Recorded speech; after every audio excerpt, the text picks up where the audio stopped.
Hello there, and welcome to Just About Earth, where curiosity gets cozy and science takes its time. Tonight, we're travelling somewhere you can't see, though it's all around you right now. You can't touch it, you can't taste it, but without it, the world you know would feel very different. It hums quietly in the background of the life, guiding birds across continents, softening the sun's harsh breath, and keeping the air where it belongs. It's Earth's magnetic field, a silent guardian that almost never asks for attention. But what would happen if that guardian faded? If 9/10 of its strength slipped away into silence? Would we notice? Would the planet change overnight? Or would the difference creep in slowly, invisible but profound? Wherever you are tonight, maybe you're listening from a city glowing under streetlights, or from a countryside wrapped in quiet. You might have your phone nearby, your lights dimmed, or maybe you're already drifting towards sleep. Either way, thank you for joining this gentle journey. If you find this space soothing, a calm place to wander before rest, I'd be grateful if you left a like or subscribed, so others might stumble across it when they need a little quiet too. Now, let's settle in and start with something simple. Imagine the Earth, not as the map you see in textbooks, but as a living sphere turning slowly in space. Deep beneath its surface lies a heart, not of flesh but of molten metal, iron and nickel swirling in motion so slow we could never perceive it. Yet that motion is everything. It generates the invisible field that threads through our world. Without it, the story of life might have turned out differently. The magnetic field begins in that core, some 3,000 kilometers below your feet. Down there, the heat is fierce, hotter than the surface of the sun in places. The pressure is so immense that iron behaves like liquid and solid at the same time. The inner core, solid and dense, spins inside a molten outer core, and as it turns, the motion stirs up electric currents. Those currents form a dynamo, a planetary generator, and the result is magnetism on a colossal scale. The field stretches far beyond the clouds, far past the atmosphere, creating a bubble in space called the magnetosphere. This bubble deflects much of the charged solar wind that streams outward from the sun every second. It's not a perfect shield, but it's enough to keep most of that wind from eroding our air away. If you could see it, the magnetic field would look like vast loops of energy stretching from one pole to the other, curving gracefully around the planet. It's constantly in motion, flexing, shimmering, and responding to the sun's moods. Every so often, solar storms send bursts of particles toward Earth. They strike the upper atmosphere and paint the sky with auroras, glowing curtains of green and red that ripple over the poles. Those lights are the visible edges of the field's struggle. A reminder that space isn't empty, and that our planet is always negotiating with it. In our daily lives, though, we rarely think about any of this. The field doesn't announce itself. Compasses point north, phones get their signals, birds find their paths, and airplanes fly safely through the upper air. The magnetic field simply does its work in silence. But scientists know it's not constant. Over the centuries, they've discovered that it waxes and wanes. Sometimes it grows stronger, other times it weakens. The poles wander. The magnetic North Pole, for instance, has drifted more than 1,000 kilometers in the last century, sliding from Canada toward Siberia. That motion isn't dangerous on its own, but it tells us the field is restless, and there have been times, deep in Earth's history, when the field nearly vanished. Rocks hold the memory of those moments. When lava cools, iron minerals within it lock into alignment with the prevailing magnetic direction, like tiny frozen compass needles. By studying layers of volcanic rock across the world, geologists can trace how the field changed over millions of years. In those records are signs of reversals, times when north became south and south became north. These flips didn't happen overnight. They unfolded over thousands of years, and during the process the field weakened drastically. Sometimes it dropped to 1/10 of its normal strength, 90% gone. For a planet like ours, that's a huge difference. It's not the first thing you'd notice if it happened again. You wouldn't wake up one morning and find the sky a different colour, or the air suddenly thin. The change would be gradual, almost imperceptible at first. But slowly, the balance between Earth and the Sun would shift. The solar wind, a stream of high-energy particles, would press harder against the weakened magnetosphere. Instead of bouncing off far above the atmosphere, more of it would leak through. Satellites in orbit would be the first to feel it, their electronics more exposed to radiation.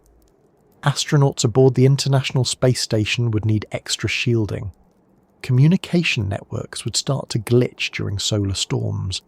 If you were standing on the ground, you might notice nothing at all until night fell. Then the sky might bloom with light in unexpected places. Auroras would drift toward the equator, visible in cities that had never seen them before. Curtains of colour shimmering above skylines and forests, mesmerising but slightly ominous. Each display would be a whisper of what's happening above, a sign that our magnetic barrier is thinning. The field is more than a visual spectacle, though. It's part of why Earth still has a thick, breathable atmosphere. Planets without strong magnetic fields tend to lose their air over time.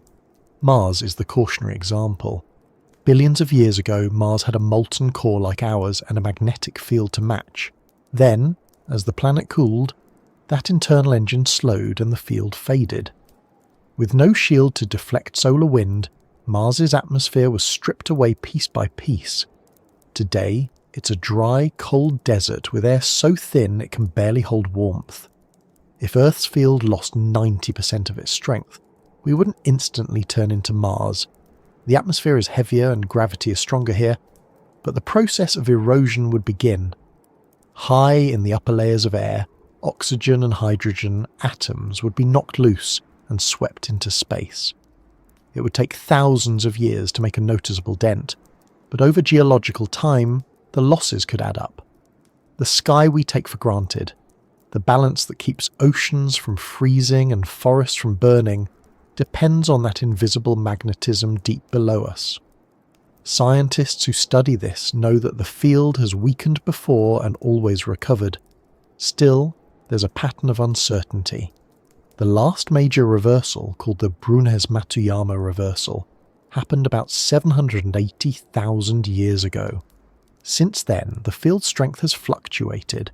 Measurements from ancient pottery and modern instruments alike suggest it has been declining over the past 2 centuries. Around South America and Southern Africa lies a region known as the South Atlantic Anomaly, where the magnetic field is notably weaker than average. Satellites passing through it often experience more radiation exposure and electronic glitches. Some researchers think it could be an early sign of another global change, though others caution that it may simply be a temporary feature. When you think about it, it's remarkable how dependent we are on something we can't sense directly. The magnetic field doesn't appear on weather forecasts, yet it influences everything from power grids to migratory patterns. If you've ever watched a compass needle quiver before settling, that tiny movement is a dance with the planet's deep heart. Somewhere far below, molten metal is swirling, generating currents that ripple through stone and sky. Now, imagine that dynamo faltering. The motions in the core slow slightly, perhaps disrupted by convection patterns shifting under immense pressure. The electrical flow weakens, the field lines loosen, and the shield above us becomes porous. At first, only scientists with sensitive instruments would know. Magnetometers would detect the drop. Satellites would register stronger radiation doses. Then, over decades, navigational systems might start requiring more frequent corrections. Compasses would drift subtly off course. Birds might begin to migrate in strange directions. Whales, which sometimes beach themselves when magnetic anomalies occur, could be affected more often. The change wouldn't be apocalyptic, but it would be unsettling. Humanity's infrastructure depends on predictability, and a fading magnetic field introduces uncertainty into systems we rarely question. Power grids could be more vulnerable to solar storms. Communication satellites might need to shut down during intense flares. Air travel at high latitudes could face new challenges. Yet in all this, life would go on. Plants would still grow. The oceans would still move with the tides. The air would still fill with weather. The difference would be subtle, diffuse, woven into the background. Sometimes, thinking about Earth's magnetic field feels like thinking about trust. It's been here so long, doing its work so quietly that we forget it can change. We think of the planet as stable, but beneath that stability is motion, iron flowing, heat rising, cycles unfolding over millions of years. The field's strength has never been constant. It's more like breathing, expansion, contraction, a rhythm that spans epochs. Losing 90% of it might sound catastrophic, but in geological terms it's a pause in the breath, a moment between reversals. Still, it would reshape our relationship with the sky. Those shimmering auroras creeping toward the equator would remind us daily that the sun and earth are in conversation. Radiation levels would vary more, satellite engineers would adapt, and scientists would study every fluctuation. You might read about it in headlines framed as magnetic crisis or Earth's shield failing. But in truth, it would be part of the same ongoing story. The story of a planet that changes, protects, falters and recovers. If we zoom out further, beyond human lifetimes, we can see that the field's weakness would eventually stabilize. The dynamo at the core is self-sustaining, fueled by the slow cooling of the planet. As long as there's heat and motion, magnetism will return. But for a generation or two living through the transition, the sky would be different. The colours, the radiation levels, even the migratory paths of animals would shift slightly. The sense of living under a dependable, invisible roof would be replaced by awareness. The realization that this roof can bend. And maybe that's what makes it worth exploring tonight. Not the fear of what could happen, but the wonder that something so vital can exist unseen, generated by forces deep within a world that's still molten at heart. The magnetic field connects the inner Earth with the outer cosmos, tying the movement of atoms beneath our feet to the behaviour of the sun 93 million miles away. As you sit or lie wherever you are surrounded by quiet, that connection is wrapping around you right now. Lines of force flowing from pole to pole, protecting, guiding, shaping. They extend through the floor, through the walls, through everything. If they were to fade, the world would look the same at first, but the air would carry a different story, one of subtle vulnerability. Scientists would watch closely, instruments humming, charts updating, models recalculating. Humanity would adapt as it always does, balancing awe and caution. In the end, the magnetic field is a reminder of how alive our planet is. It's easy to think of the ground as still, the sky is empty, the air is neutral. But deep below, metals churn like oceans, generating invisible tides that keep us safe. Losing 90% of that strength wouldn't mean the end. It would mean transition, a long, slow shift in the balance between Earth and Sun, a reminder that even the most stable things are in motion.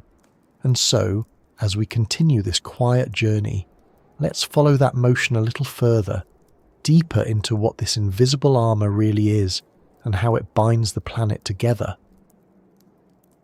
The magnetic field is not something you can see or hear, yet every second it's surrounding you, moving through you, linking your body to the centre of the planet in ways you never notice. It's a shield without edges, a structure without walls, a force that exists because the Earth itself never stops moving. If the first part of this story was about wondering what might happen when that shield fades, this part is about understanding what it really is, how it formed, and why it behaves like an invisible armour around a living world. When you hold a simple bar magnet in your hand and scatter iron filings nearby, they form delicate curved lines, tracing paths between the magnet's poles. What you're seeing is the shape of a magnetic field, invisible lines of influence showing where a magnetic force would act. Earth's magnetic field behaves in much the same way, only on an immense scale. Imagine that small magnet expanded to the size of a planet. its poles near the top and bottom of the globe, its field lines stretching out thousands of kilometres into space. But unlike the bar magnet, Earth's magnetism isn't fixed in metal. It's created by motion, by the slow turning of liquid metal in its outer core.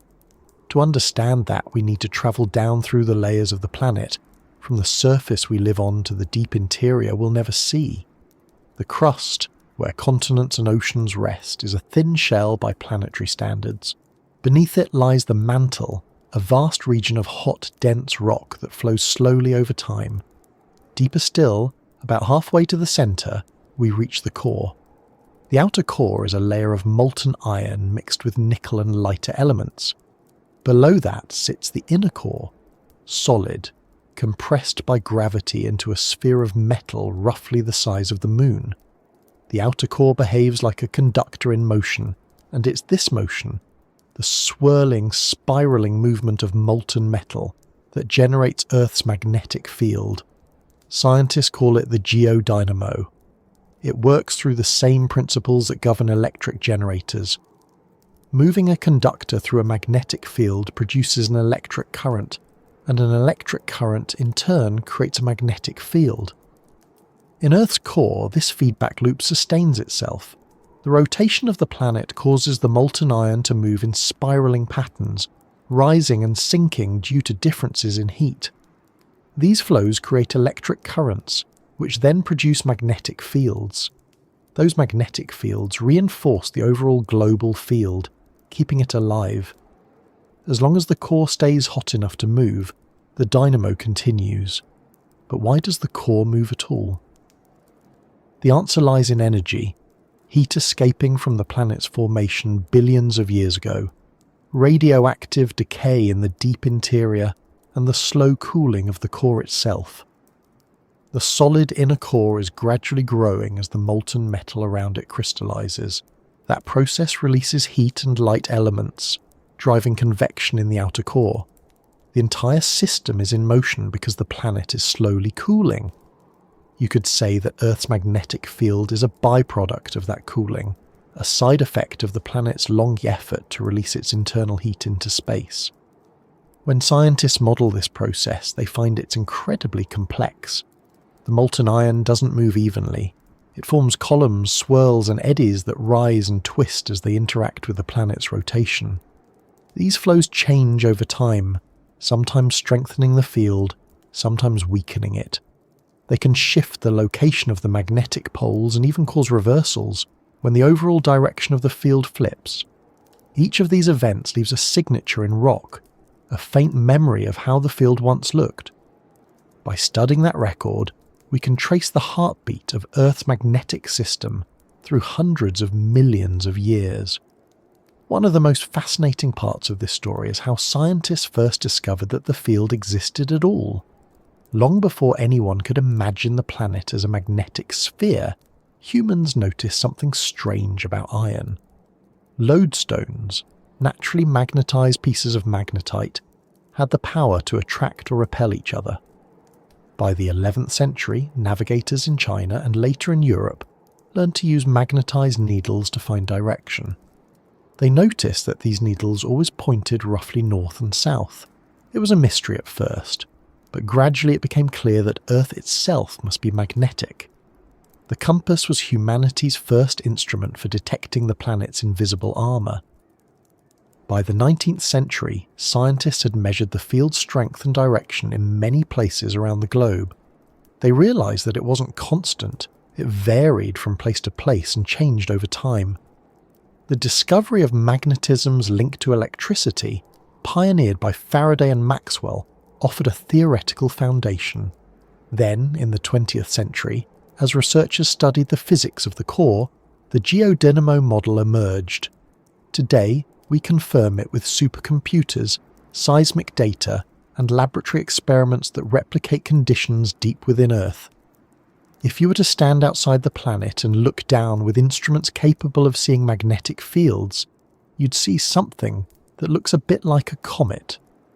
The field lines on the sun-facing side are compressed by the solar wind, while on the night side they stretch out into a long tail that extends far into space. This entire structure, the magnetosphere, acts as a shield. When charged particles from the sun hit it, most are deflected, sliding along the field lines rather than plunging straight into the atmosphere. Only near the poles, where the field lines open downward, can some of those particles reach the upper air and cause auroras. Inside the magnetosphere, life goes on in relative peace. The sun constantly emits a stream of plasma, but the magnetic field redirects it. Without that deflection, the solar wind would erode the upper atmosphere over time, stripping away lighter gases and increasing radiation levels at the surface. This is why planets without strong magnetic fields like Mars and Venus have very different atmospheric histories. Venus lost its water partly because it lacks a protective magnetosphere, allowing the sun's radiation to split water molecules and carry hydrogen into space. Mars suffered a similar fate when its dynamo died. Earth's magnetic armour is therefore more than a curiosity. It's a reason we can breathe. It's also why our satellites work, our astronauts survive in orbit, and our electrical systems can operate without being constantly fried by solar storms. Every burst of activity from the sun sends waves of charged particles toward Earth, and each time the magnetosphere bends, flexes, and holds. Sometimes, when the solar wind is especially strong, it pushes the field inward, and a small portion of that energy reaches the atmosphere, sparking auroras and temporary radio blackouts. But most of the time, the field absorbs the blow. The scale of this protection is hard to imagine. The magnetosphere extends tens of thousands of kilometres into space on the side facing the sun, and several 100,000 kilometres on the night side. Within that volume, countless charged particles spiral along field lines, trapped in zones known as the Van Allen belts. These regions, discovered in 1958, are like magnetic holding pens for energetic particles. They form two main layers, an inner belt dominated by protons and an outer belt filled with electrons.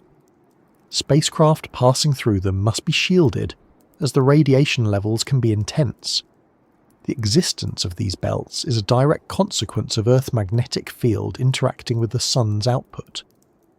When we say the magnetic field is like armour, it's not a rigid barrier but a flexible, dynamic system. It responds to the solar wind in real time, stretching and snapping, reconnecting its field lines, and releasing energy. This process is called magnetic reconnection, and it can release bursts of charged particles that race toward the poles. These are what trigger the most vivid auroras, the kind that fill the sky with shifting colours visible even from space. The field protects by yielding, not by resisting. It bends, absorbs, and releases energy in cycles that keep the system stable. All of this is driven by the deep movement of molten metal beneath our feet. You could say that every aurora is a distant reflection of that hidden motion, a surface expression of the planet's inner life. When people look up and see the sky flicker with green light, they're witnessing energy that began its journey thousands of kilometres below in the slow stirring of iron and nickel. Yet, for all its importance, the field is not constant. Measurements show that it fluctuates in strength over decades, centuries, and millennia. Sometimes it grows stronger, other times it weakens. The poles drift unpredictably. Right now, the North Magnetic Pole is moving across the Arctic Ocean at nearly 50 kilometres per year. Navigation systems that rely on magnetic direction have to update regularly to account for this motion. It's not something to fear, but it's a reminder that the field is alive, a process rather than a thing. Scientists studying these changes often compare the magnetic field to weather. Not atmospheric weather, but geophysical weather. The core flows evolve, currents shift, and the resulting field changes shape. Predicting those changes is challenging because we can't directly observe the core. Seismic waves tell us its structure, and satellites measure the field above, but the connection between them is complex. In some sense, Earth's magnetism is a slow conversation between its deep interior and outer space, one that unfolds on timescales far beyond human experience. If the field were to lose 90% of its strength, that conversation would grow quieter, the magnetosphere would shrink, the Van Allen belts would weaken, and more solar particles would reach the upper atmosphere. The invisible armour would still exist, but it would be thin and flexible, like fabric worn threadbare in places. The planet would still rotate, the core would still churn, but the balance between inner motion and solar wind would be altered. Even so, it's worth remembering that the field has recovered from similar losses before. Geological records show that during past reversals, when the field became very weak, the atmosphere survived. Life continued. The changes were significant, but they didn't erase the planet's habitability.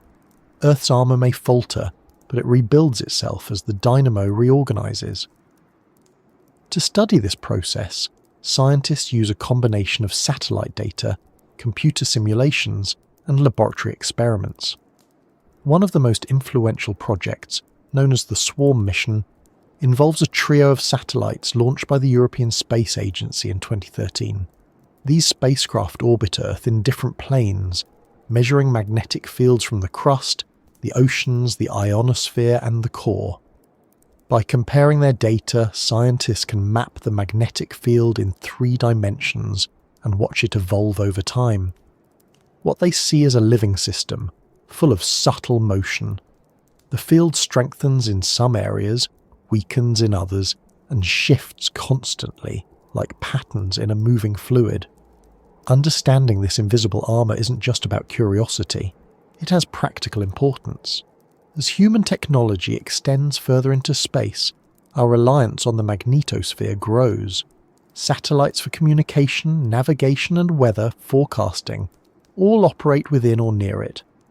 When the field fluctuates, so does the reliability of these systems.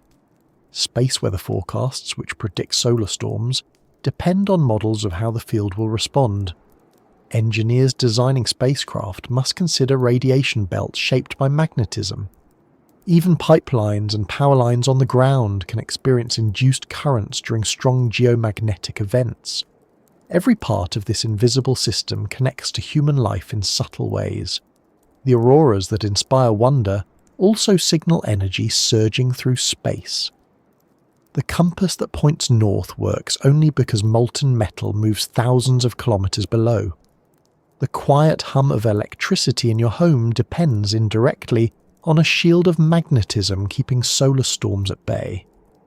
We rarely think about it, but the world we've built is intertwined with this unseen field.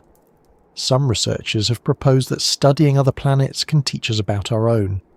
Mercury, for instance, has a weak magnetic field generated by a small dynamo. Jupiter's field is enormous, stretching millions of kilometers into space, powered by metallic hydrogen in its deep interior. Each world's magnetism tells a story about its composition and evolution. Earth's story is one of balance, not too weak, not too strong, sustained by a core that continues to move after 4.5 billion years. That motion, though unseen, is what keeps our world habitable. Every sunrise, every breath, every satellite signal depends on it. The invisible armour of Earth doesn't gleam or echo, but it is always there, shifting slightly, flexing as the planet turns. Its strength rises and falls, yet it endures. As we move further into this exploration, it becomes clear that losing 90% of that field would not mean losing everything. It would mean watching the armour thin, feeling the balance tilt, noticing how dependent we are on what we cannot sense. It would also mean learning how the field behaves under pressure, how it adapts and rebuilds. In that, the magnetic field mirrors life itself. Not static, not perfect, but persistently dynamic. From this understanding of what the field truly is, we can begin to imagine what the world might look like when that protection weakens. Not as a story of disaster, but as one of transformation. The magnetic shield may falter, but the planet continues to turn, the core continues to stir, and life continues to adapt under a sky that glows a little differently each night. And so we move forward, deeper into that imagined moment when Earth's invisible armour thins and the first subtle changes begin to show, not in the core beneath us, but in the air above. When Earth's magnetic field weakens, the first clues don't come from the sky or the core. They appear quietly in the smallest of instruments, the compass. It's such a simple tool, almost ancient in its design, yet it has guided travellers across oceans and deserts for centuries. A slender needle balanced on a pin, aligning itself to the invisible field that flows from one pole to the other. When that field loses strength, the needle begins to waver. It no longer settles confidently toward north, but drifts, hesitates, or points to places that feel unfamiliar. A world without a steady compass is not just a poetic idea. It's a practical shift in orientation, a reminder that even the most familiar directions depend on something we cannot see. Imagine you're holding a compass in your hand somewhere in the middle of the ocean. The sky's clouded, the waves roll evenly, and every direction looks the same. The only way to know where you're heading is that tiny arrow that trusts the planet's magnetism. Now imagine that arrow trembling, twitching slightly, refusing to hold still.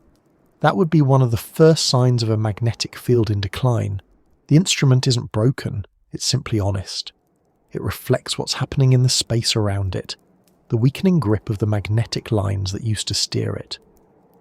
The decline would begin gradually. Magnetic strength doesn't collapse overnight. The field might weaken by a few % per decade, a change imperceptible to most of us but clear to scientists who monitor it. They would notice shifts in declination, the angle between true north and magnetic north, growing larger every year. Maps used for navigation, aviation, and shipping would need constant updates. Airliners flying over polar routes would reprogram their magnetic references more frequently. Surveyors, miners, and even smartphone manufacturers would recalibrate their devices. The invisible framework that keeps our coordinates stable would start to drift. The effect wouldn't be limited to instruments. Many animals use Earth's magnetic field to navigate. Migratory birds, sea turtles, salmon, and even certain bacteria sense magnetic direction. The mechanism differs among species, but the result is similar. They orient themselves using cues that humans can't perceive. In a world where the magnetic field has lost 90% of its strength, those cues would fade into noise. Birds flying from Siberia to Africa might veer off course, following lines of magnetism that no longer point reliably toward their destinations. Sea turtles emerging from beaches to cross the ocean might wander along unfamiliar currents. These creatures have evolved to read the planet's magnetic map with extraordinary precision. When the map blurs, their journeys become uncertain. Scientists have tested this by studying animals in controlled conditions where magnetic fields can be altered artificially. In those experiments, when the field strength drops significantly, animals lose their orientation.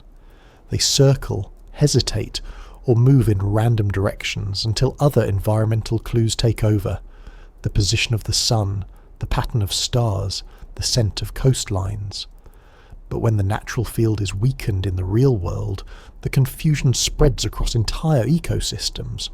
Migrations become inconsistent, breeding cycles shift, predator and prey relationships change subtly because timing and movement are no longer synchronized by the same invisible signals.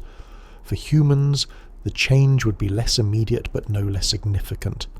We've learned to rely on technology rather than instinct, yet even technology depends on magnetism. Satellites use the magnetic field for orientation, stabilizing themselves in orbit. Aircraft navigation systems still incorporate magnetic headings as part of their guidance software. Geological surveys, military operations, and drilling platforms rely on precise magnetic data. When the field weakens, all these systems require correction. It's not catastrophic, but it's costly and constant. The quiet reliability of the planet's magnetism would become another variable to manage. At ground level, most people might not notice anything unusual. A compass might seem slightly off, but GPS would still work, since it relies on satellites and atomic clocks rather than magnetic bearings. However, GPS signals are vulnerable to solar interference, and as the field weakens, solar radiation would have easier access to the upper atmosphere. During solar storms, GPS accuracy could degrade or fail temporarily, and without a strong magnetic field to buffer those storms, outages could become more common. The irony is that as the natural compass falters, the electronic one becomes less dependable too. In such a world, auroras would spread across latitudes that have never seen them before. At first, they would be welcomed as beautiful anomalies, glowing veils of light in unexpected skies. People in cities near the equator might look up and see faint green ribbons stretching over the horizon, unaware that these are signs of the magnetosphere thinning. Scientists would measure them carefully, noting that they occur more often at lower altitudes and in places where they shouldn't exist. Each one would mean that solar particles are reaching deeper into the atmosphere. The field's boundaries would be shrinking, and the Earth would be slowly becoming a different kind of planet. Yet the weakening field would not be uniform. Magnetic strength varies naturally across the globe. Some areas would remain relatively strong, while others would become magnetic lowlands, places where the field lines tangle or vanish altogether. We already see a hint of this in the South Atlantic anomaly, a region stretching from South America to southern Africa, where the field is weaker than average. Satellites passing overhead are exposed to higher radiation levels there. Instruments sometimes malfunction, and data can be corrupted by cosmic rays. If the overall field lost 90% of its strength, such anomalies would expand. Large parts of the world could become exposed to increased radiation, not enough to make the surface unlivable, but enough to pose challenges for electronics and long-term health. The weakening of the magnetic field also affects how charged particles move in near-Earth space. Normally, the field channels them into predictable paths along the Van Allen belts, looping around the planet in orderly layers. When the field weakens, those belts deform and descend. Radiation levels at lower altitudes increase. Satellites in medium and low Earth orbit would need additional protection. Some might fail prematurely. Space agencies would adjust flight paths and invest in more robust shielding. The International Space Station, which already orbits within the upper atmosphere's protective edge, would experience more exposure to cosmic rays. The crew's time in orbit might need to be limited to avoid long-term damage from radiation. On Earth's surface, the effects would be subtle but cumulative.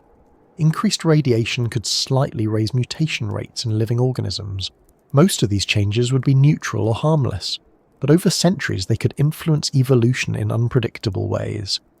Agricultural crops might show variations in growth. Microbes could adapt more rapidly to changing conditions. Human health would remain mostly unaffected in the short term because the atmosphere still blocks most harmful rays. But air travel crews and passengers on polar routes would receive higher doses of radiation during flights. Hospitals, airlines, and research institutions would monitor these levels carefully, developing new safety standards for a world with a thinner shield. There's also the cultural side of losing a compass. For thousands of years, humans have used magnetic direction as a metaphor for guidance, morality, and certainty. The idea of having a true north. When the real magnetic north becomes unstable, that metaphor takes on a literal fragility. Maps become shifting documents, their reference points no longer absolute. Navigation would depend even more on artificial systems, and the sense of connection between humanity and the planet's natural orientation would fade a little. People would still travel, explore, and communicate, but the experience of aligning a compass to the Earth itself would belong to history. Still, it wouldn't be chaos. Humanity is good at adaptation. Mariners once relied on stars before compasses, and they could do so again if needed. Technology would evolve to compensate. Navigation satellites could be hardened against solar storms, and inertial guidance systems could replace magnetic references. The loss of the field's stability would challenge us, but it would also drive innovation. Scientists might even find ways to model the weakened magnetosphere in real time, predicting its fluctuations as easily as we now forecast the weather. But even with adaptation, something would be lost, not in function, but in feeling. The magnetic field ties us to the deep interior of the Earth. Every time a compass needle swings north, it's responding to movements that began in molten metal thousands of kilometers below. It's a physical link between the solid ground we walk on and the liquid world beneath it. When that connection fades, the sense of intimacy with the planet changes. The compass no longer feels like an extension of the Earth's pulse.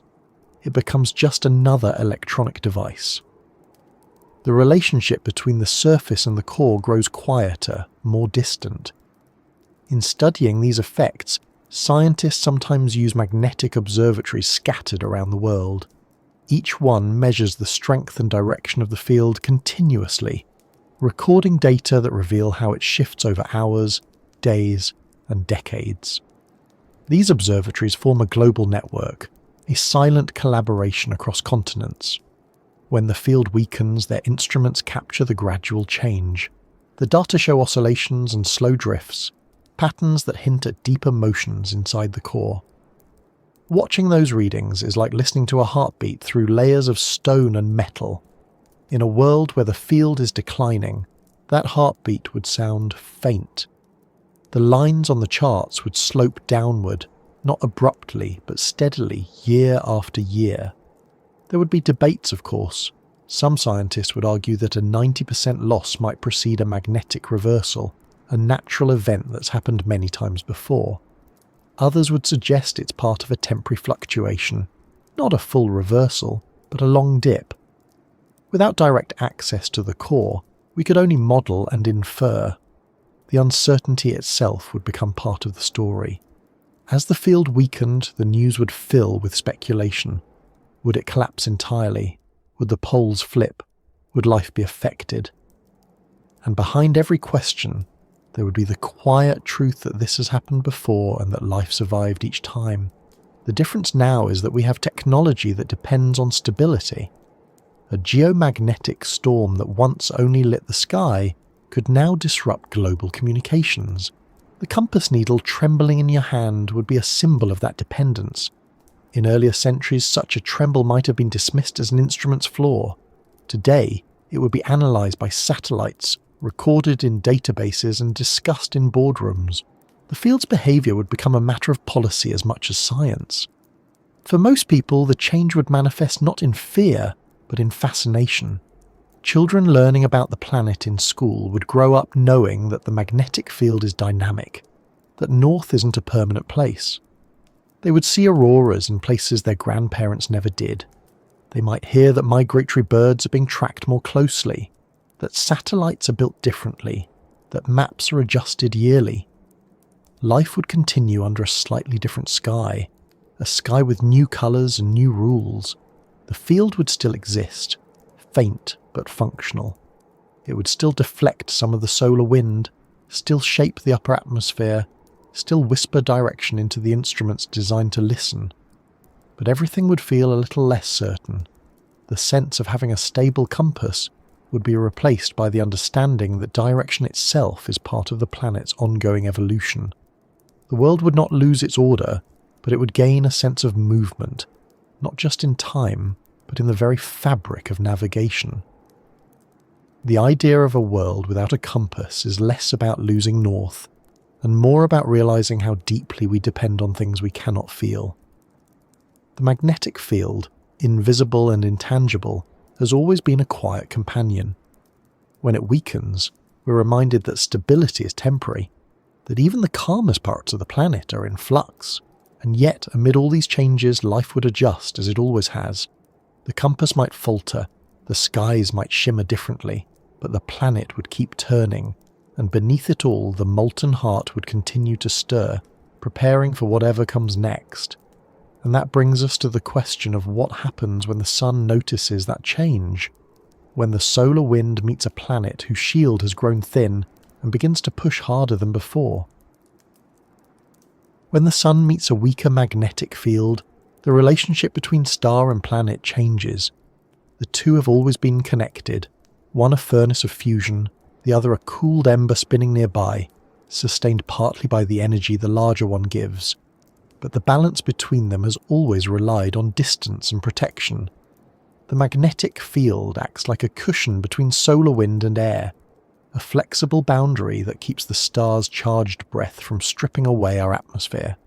When that cushion thins, the sun begins to reach through in ways that are both beautiful and dangerous. The solar wind never stops. Even on quiet days, the sun releases a continuous stream of charged particles, mainly electrons and protons, flowing outward at hundreds of kilometers per second. This wind carries the sun's magnetic field across the solar system, a faint but persistent current that fills the space between planets.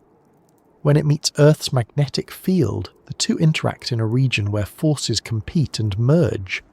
Normally, the stronger field of the Earth deflects the solar wind, shaping it into a teardrop-shaped magnetosphere with a compressed side facing the sun and a long tail stretching away from it. But when the magnetic field loses 90% of its strength, that protective shape collapses inward. The boundary moves closer to the planet, and the sun's influence deepens. At first, this would be an invisible event. The change would occur hundreds of kilometers above the surface, in the thin upper atmosphere where air turns into plasma. Instruments on satellites would detect it before any person could see it. They would record higher particle densities, more energetic collisions, and greater fluctuations in the planet's magnetic environment. The magnetopause, the outer boundary of the magnetosphere, would shrink to perhaps half its usual distance from Earth. It's as though the planet's invisible shield had been pushed inward by an immense steady pressure. When solar storms occur, the effect would become more dramatic. Solar storms are eruptions on the sun's surface, bursts of magnetic energy that release clouds of plasma into space.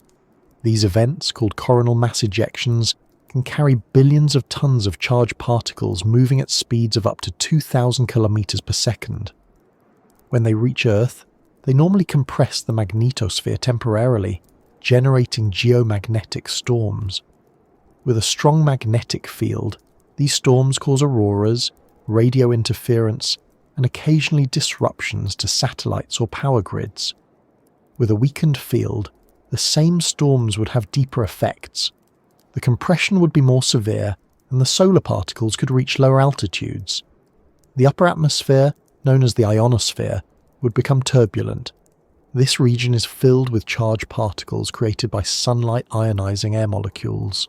It reflects radio waves and supports global communication. During strong solar events, ionospheric currents fluctuate wildly, distorting radio signals and GPS accuracy. A weaker magnetic field means less stability. Communication blackouts could last longer and cover larger areas. The power grids that span continents could experience induced electrical currents, not enough to destroy them immediately, but enough to wear them down, making outages more frequent. High above, satellites would take the brunt of it. The radiation belts that normally trap energetic particles would expand and shift unpredictably. Spacecraft travelling through them would encounter surges of radiation that damage electronics and degrade solar panels. Engineers would need to design thicker shielding, but every gram of extra mass increases the cost of launch and the complexity of flight. Astronauts in orbit would face similar risks. The International Space Station, which currently orbits within a relatively safe zone, would be more exposed. Missions to the Moon or Mars would require heavy radiation protection, even for short durations. The sun's influence would also reach the upper atmosphere in more subtle ways. When solar particles collide with oxygen and nitrogen molecules, they produce auroras, those rippling lights that dance across polar skies. In a weakened magnetic field, those collisions would occur over a wider range of latitudes.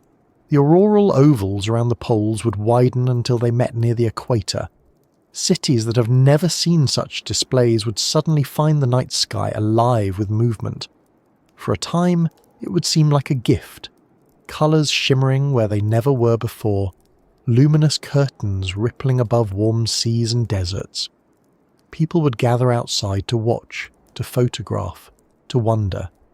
They might not realize that these lights are signals, messages written in the upper air telling of a change in how the Sun and Earth are connected. Each aurora would mark a place where solar energy entered the atmosphere. The electrons spiraling downward would heat the thin air, causing it to expand slightly. That expansion changes the drag experienced by satellites, altering their orbits. Space agencies would need to monitor and adjust positions more often. The thin veil of gas above the world would become a little thicker during solar storms, then contract again as the energy dissipates. The planet's breathing, in a sense, would become more erratic. For those on the ground, the most noticeable difference might come from power and communication systems. Our modern civilization relies on long electrical networks that act like antennas, picking up geomagnetically induced currents. During intense solar storms, those currents can overload transformers and trip protective systems. In 1989, a solar storm caused a major blackout in Quebec, cutting power to millions of people for hours. That occurred with a strong magnetic field in place. With a weakened one, such events could happen more often, even from smaller storms. Engineers could adapt by reinforcing systems, but it would take time and investment. The world's electrical infrastructure, already fragile in places, would have to evolve alongside the planet's changing magnetism. Air travel would also be affected. High-altitude flights, particularly near polar routes, would experience greater exposure to radiation. Airlines might reroute flights during solar events, adding fuel costs and delays. Pilots rely on radio communications that depend on the ionosphere, and during geomagnetic disturbances those signals can fade. The same phenomena that create beautiful auroras can also fill the sky with interference, an invisible static that disrupts global communication. There's another layer to consider: how all this affects our sense of safety. For centuries, the sky has been a symbol of constancy. The sun rises, the stars return each night, and even the occasional aurora seem distant, harmless. A weakened magnetic field would make the heavens more active, more changeable. Flares from the sun could become events that people notice directly, not just through scientific reports, but invisible changes to the sky. There would be a renewed awareness that space is not a vacuum of stillness, but a dynamic environment full of energy and movement. Despite the challenges, it's important to remember that Earth's atmosphere itself remains a powerful barrier. The magnetic field is our first line of defense, but the thick layer of air still protects life from the worst radiation. The sun could not burn the planet clean. It could only nudge its outer boundaries. At ground level, the increase in radiation would be measurable but not catastrophic. The more significant effects would occur in technology, in the systems we've built that stretch beyond the natural boundaries of Earth's protection. Scientists studying this scenario often look to Mars for comparison. When Mars lost its magnetic field billions of years ago, the solar wind began to strip its atmosphere. Over millions of years, the pressure dropped, water evaporated, and the surface became arid. On Earth, gravity is stronger and the atmosphere denser, but the process would still begin if the magnetic shield remained weak for long enough. Slowly, atoms at the edge of space would be knocked away by solar particles. It would take geological time to make a noticeable difference, but the trend would be set. The sun, patient and relentless, would keep blowing, molecule by molecule reshaping the air above. One of the quiet consequences of this change would be an increase in the flux of high-energy cosmic rays reaching the surface. Normally, the magnetic field deflects many of them. With less protection, more would reach lower altitudes. Cosmic rays are mostly atomic nuclei moving at near-light speed, created by distant supernovae and accelerated by magnetic fields in the galaxy. They pass through matter easily, sometimes even through your body without you noticing. In a weakened field, the rate of these invisible crossings would rise. It wouldn't be dangerous in daily life, but over centuries it could influence mutation rates and the chemical balance of the upper atmosphere. The chemistry of the atmosphere is sensitive. Solar particles and cosmic rays break apart molecules, creating reactive forms of oxygen and nitrogen that participate in complex cycles. A thinner magnetic field could subtly change the ozone layer, altering how it absorbs ultraviolet light. Some regions might experience shifts in temperature distribution at high altitudes. Climate systems would adapt, but the effects might be unpredictable at first. Scientists would monitor these changes using satellites and ground-based sensors, refining their models as they watched the sky's slow transformation. While the sun's increased influence would bring risks, it would also bring new opportunities for study. Space physicists and atmospheric scientists would have a natural laboratory for observing interactions between solar wind and air. Instruments that once recorded quiet fluctuations would now capture dramatic events. Each solar storm would offer data about how energy travels from space to atmosphere, from plasma to weather. Humanity would witness the dynamics of a living planet exposed to a more direct touch from its star. On a personal level, the experience of living under such a sky would be unforgettable. Imagine standing outdoors at night, far from city lights, and seeing faint auroras stretching across the horizon, not just at the poles, but everywhere. The colours would vary depending on the gases involved: green and red from oxygen, blue and purple from nitrogen. During strong storms, the entire sky could shimmer. The glow would be faint enough not to blind, but bright enough to be unmistakable. People would photograph it, share it, and grow accustomed to a world where the night sometimes glows without warning. The sun would no longer feel distant. It would be visibly, tangibly interacting with Earth. At the same time, scientists would work to predict solar storms with greater accuracy.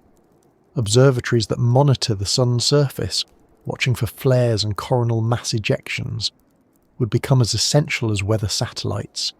Space weather forecasting would join climate forecasting as part of everyday planning. Airlines, power companies and communication networks would have alert systems for geomagnetic events.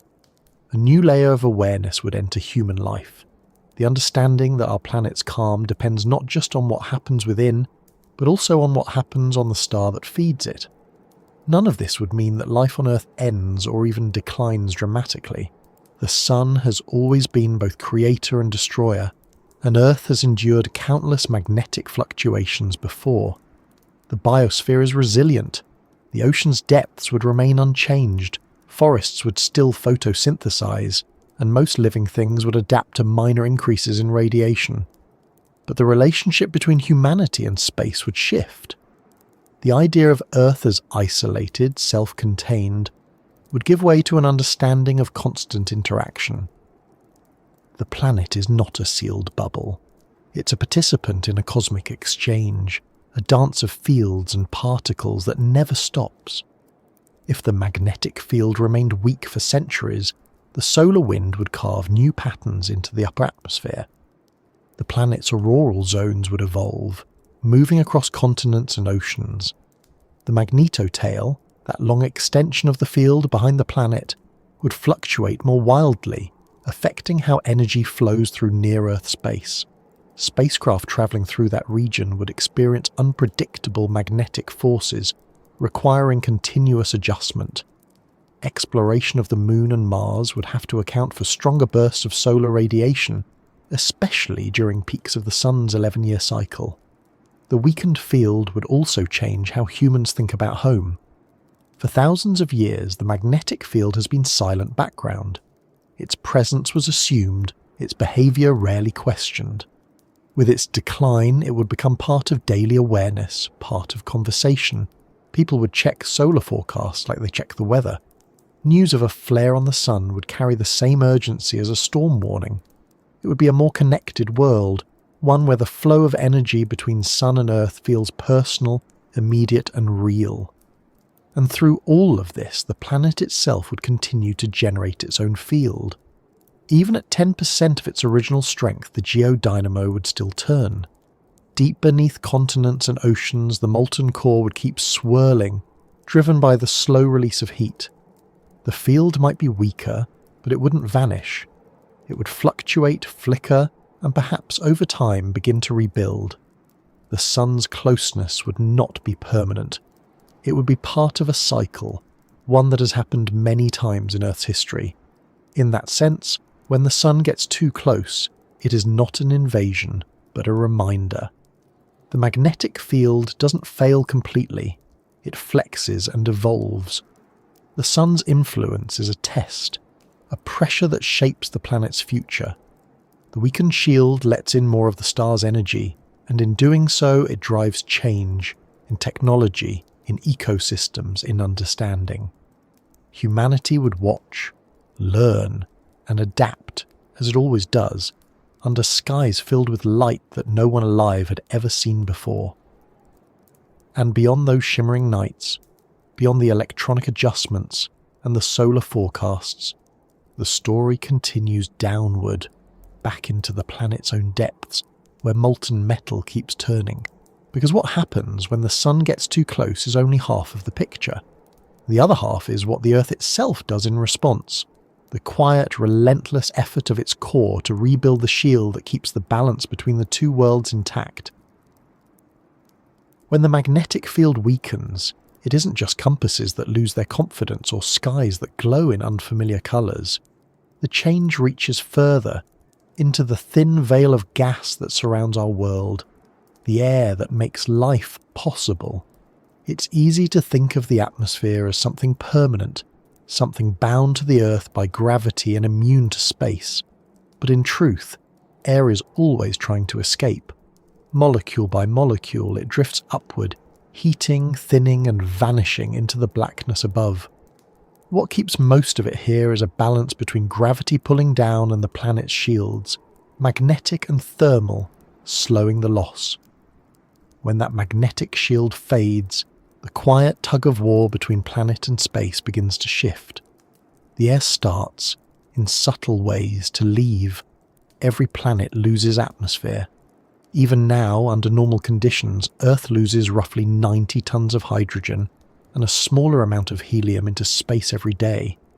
These are the lightest gases, so they rise highest, beyond the reach of weather, into the exosphere, where particles are so far apart they can travel hundreds of kilometers without colliding. From there, some reach escape velocity and drift away forever. The magnetic field doesn't prevent all this, but it helps by deflecting solar wind, the stream of charged particles that constantly flows from the sun. That solar wind acts like a sandblaster on unprotected atmospheres, knocking atoms away from the top layers. When the magnetic field weakens, that sandblasting becomes stronger. To see what that means, it helps to remember Mars. Long ago, Mars had rivers, lakes, and possibly a thicker atmosphere that could support liquid water on its surface. Then its magnetic field, once strong, began to fail as its core cooled and solidified.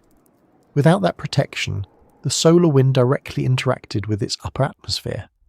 Over millions of years, lighter gases like hydrogen and oxygen were stripped away. The air pressure dropped to less than 1% of Earth's. Today, even on a warm day on Mars, water cannot stay liquid for long. It boils away into the thin air or freezes instantly. That transformation from a world with air to a world without it didn't happen in a sudden catastrophe. It was a long, quiet process, invisible day to day but relentless through time. Earth's situation would be different. Our planet is larger, with stronger gravity, and our atmosphere is denser. Even if the magnetic field lost 90% of its strength, the air wouldn't vanish overnight or even in centuries. But the process of escape would accelerate. The upper layers of the atmosphere, the thermosphere and exosphere, would heat as more solar particles and ultraviolet radiation penetrated them. That heating expands the air outward, making it easier for the lightest atoms to drift away. It's like loosening the lid on a pot that's been simmering for billions of years. The contents don't spill out all at once, but they begin to move differently. Satellites orbiting in those layers would notice the change first. As the atmosphere expands, drag increases. Objects that used to circle the Earth smoothly would feel more resistance and gradually slow down. Engineers would have to boost them more often to keep them in orbit.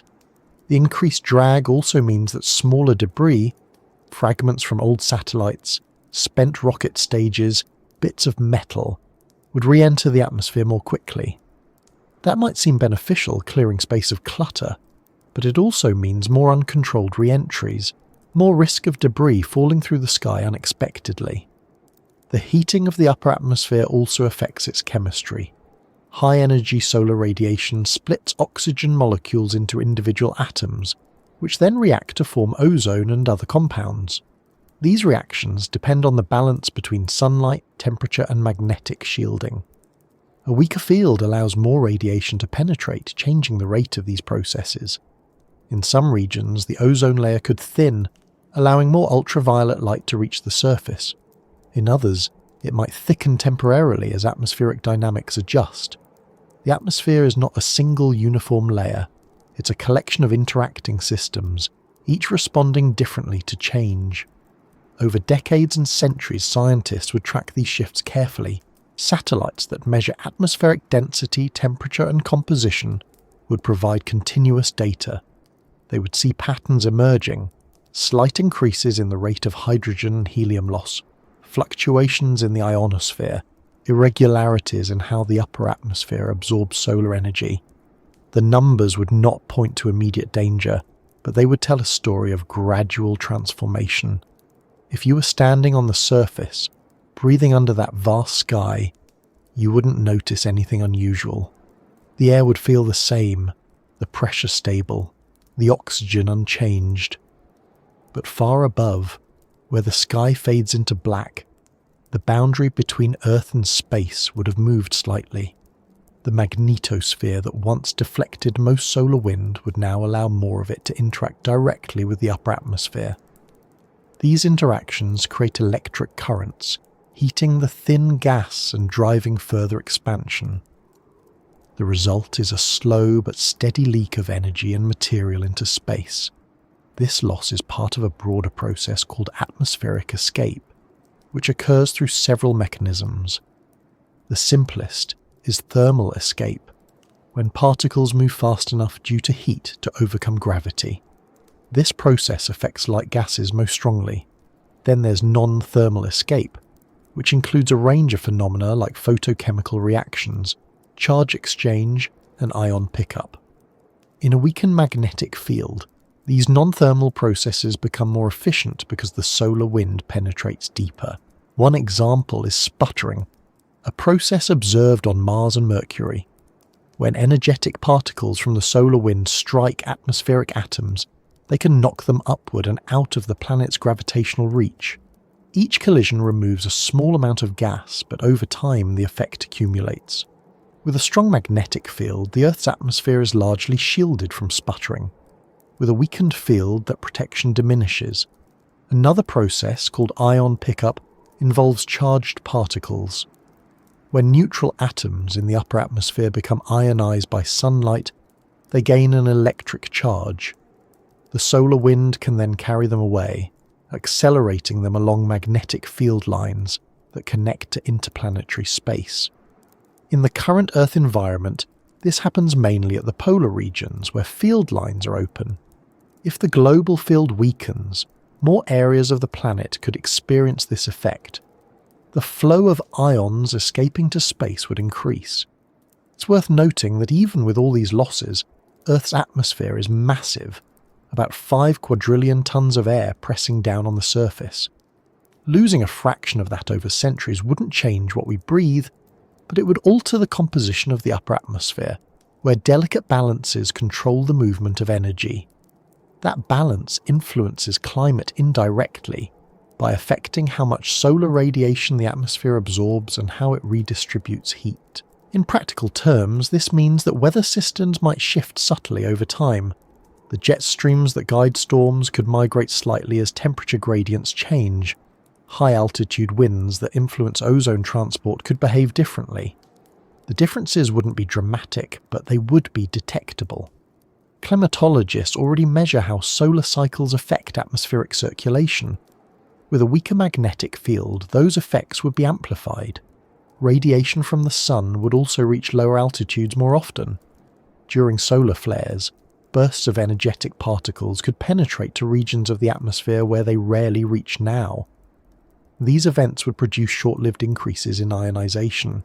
affecting radio communications and sometimes generating faint glows in the upper sky. Airliners flying high routes might adjust altitudes to minimize exposure. The planet would remain safe, but more connected to space than before, more open, less insulated. From a geological perspective, these changes are part of Earth's natural rhythm. The magnetic field has weakened and strengthened many times over millions of years. It's a cyclical system, governed by the convection of the molten core. Each cycle influences how much atmosphere is lost or retained, but the overall trend has remained stable enough to support life. What's different now is our awareness. We can measure every fluctuation, simulate it, and imagine futures based on data rather than myth. Still, the concept of air slowly leaving the planet carries a strange emotional weight. It's unsettling to think that the sky above us, so vast and blue, is not fixed but fading in microscopic increments. Every hydrogen atom that escapes is a trace of water vapor or methane broken down by sunlight, a reminder that the air is alive, constantly recycled, constantly renewing.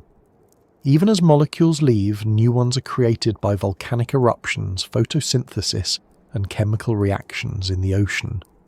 The atmosphere is less a container and more a flowing river, and the magnetic field is one of the banks that keeps it from spreading too far.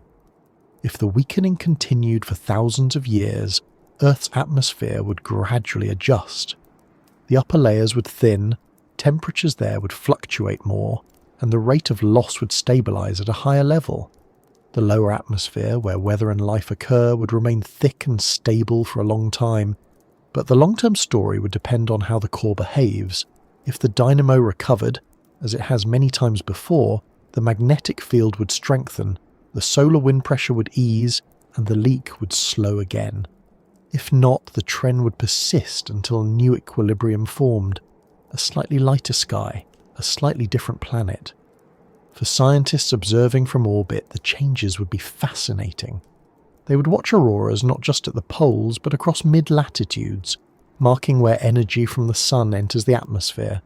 They would measure the escape of ions streaming away from the poles, forming invisible plumes stretching into space.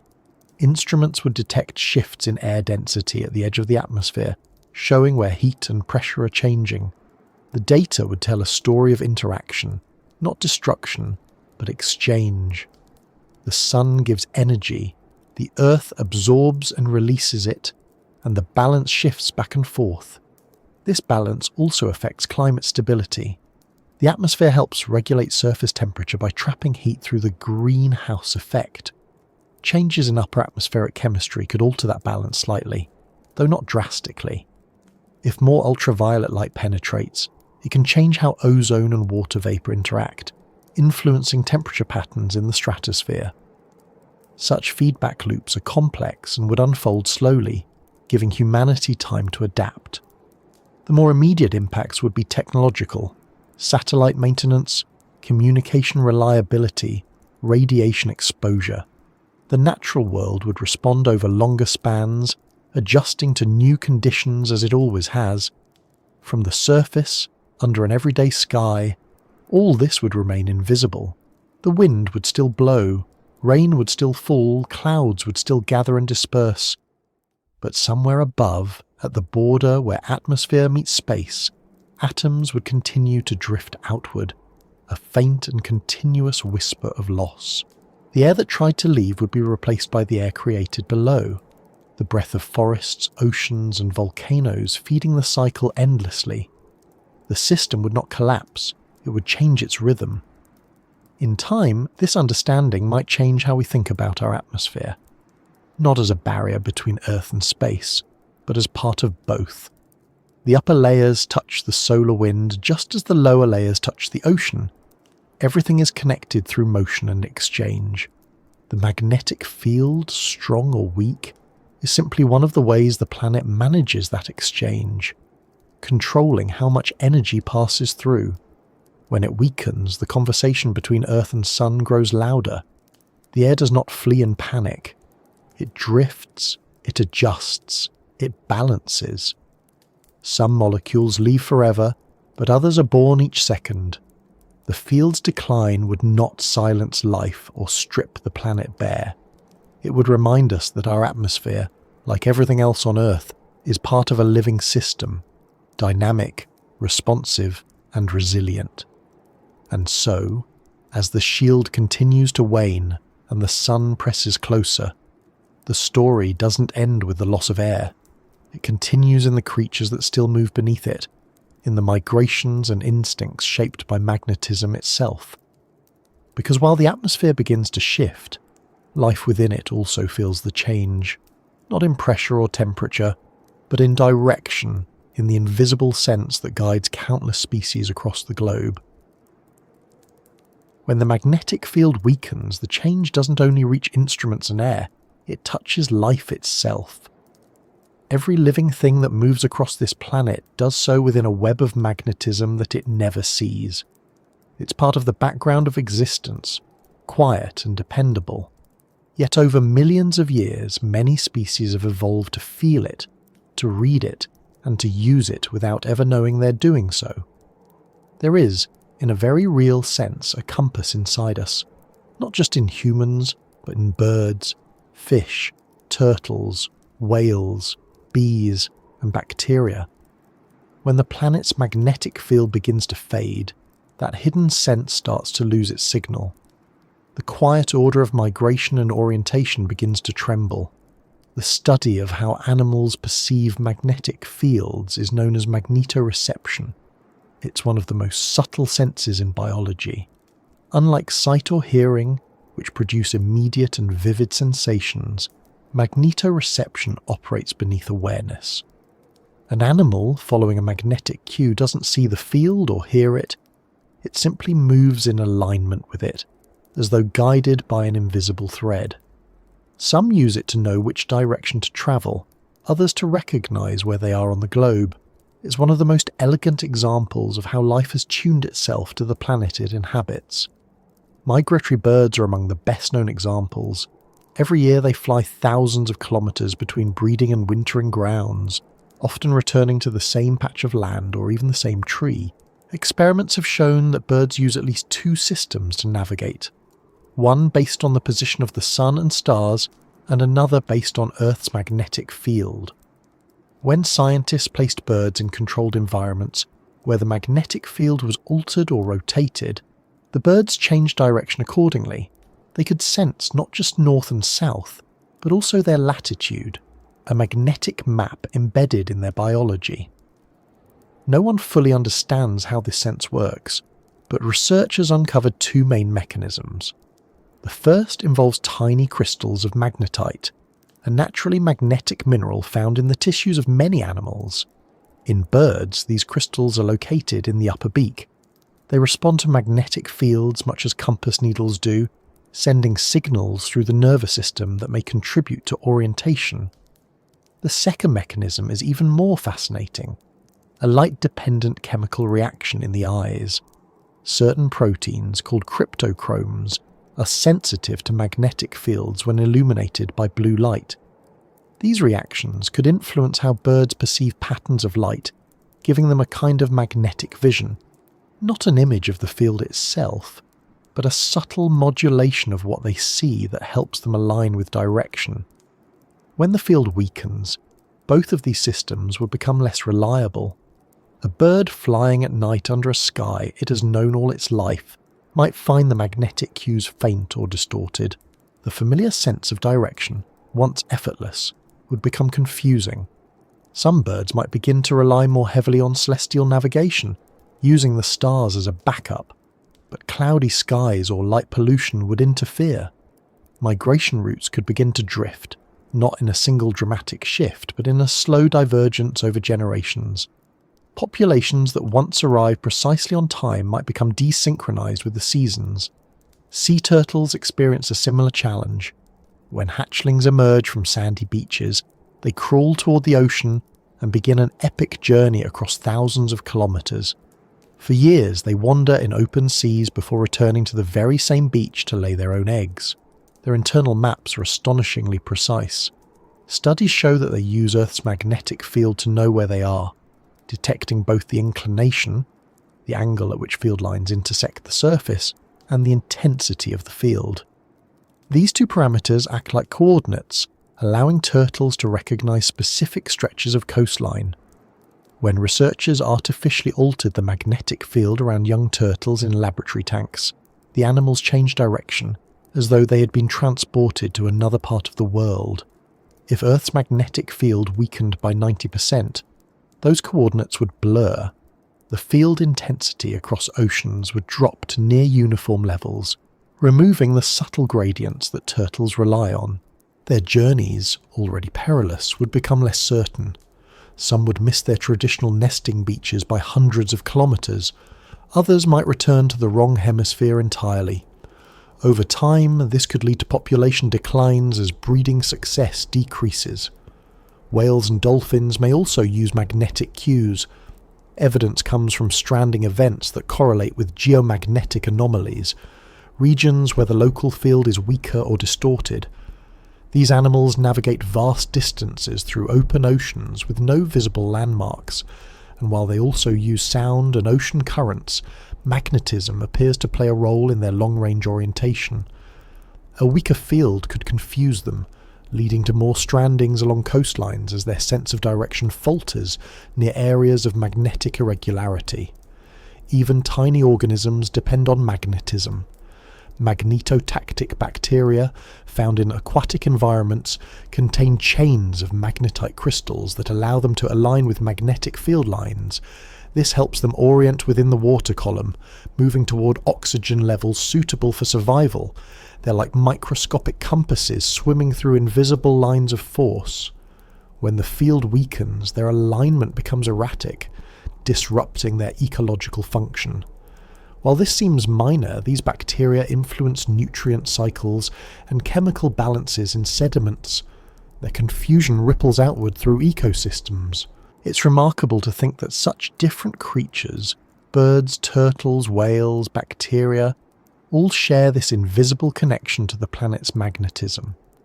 The diversity of life on Earth evolved under the steady hum of a field that has been present for billions of years. When that hum quiets, the entire biosphere feels it in different ways. Some species adapt quickly, others take longer. Evolution does not stop, but the pressures that shape it change. Humans, too, are part of this system. For most of history, we relied on external tools to sense direction, the stars, the sun, then the compass. But there is evidence suggesting that we may also have a faint internal sensitivity to magnetism. Some experiments using controlled magnetic environments have shown that brainwave patterns in humans shift subtly when the surrounding magnetic field is rotated. The effect is not conscious. People don't feel it or know it's happening, but it hints that our biology might still carry remnants of magnetoreception. We may not navigate by it anymore, but the capacity could remain dormant within us. A quiet evolutionary memory of a time when direction was a matter of survival. In a world where the field weakens, that connection, conscious or not, would grow quieter. The planet's magnetic pulse would still flow through us, but less strongly. The compass inside us, both literal and metaphorical, would become less certain. This doesn't just mean physical disorientation. There's a deeper psychological element.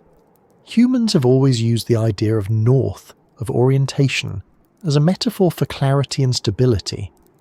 The weakening of that physical north could subtly reflect in our collective imagination. A culture so dependent on precision, on fixed reference points, would have to adapt to a reality where those points drift. Navigation systems would evolve, but the concept of a stable direction might feel less absolute. For scientists studying these effects, the process would be fascinating but also sobering. They would map the movement of animals across the globe, comparing migration paths from year to year. Satellite tags on birds and turtles would show new patterns emerging, routes bending, timing shifting. Conservationists would work to protect species struggling to adapt, perhaps using artificial magnetic fields near nesting sites to restore orientation cues. It's not an impossible idea. Small-scale experiments have already demonstrated that generating localized magnetic fields can influence animal behavior. In a weakened global field, such interventions might become part of environmental management. The biological consequences would extend into ecosystems in subtle ways. Predators that rely on migrating prey might find their food sources delayed or diverted. Pollinators like bees, which use magnetic cues along with visual landmarks, might become less efficient, affecting plant reproduction. Even soil microbes that orient themselves magnetically to optimize metabolism could shift their behavior. None of these changes would be sudden or catastrophic, but they would accumulate over generations, reshaping ecological relationships in ways that would be difficult to predict. It's also worth considering that magnetism influences more than orientation. Some studies suggest that biological processes at the molecular level can be sensitive to magnetic fields. The cryptochromes in bird eyes, for instance, are also involved in regulating circadian rhythms, the internal clocks that govern daily cycles of activity and rest. If the ambient magnetic environment changes, it's possible that these subtle molecular interactions could shift too, affecting timing in ways we don't yet understand. Life on Earth has evolved under a relatively stable magnetic intensity. A major departure from that background could have small but pervasive effects.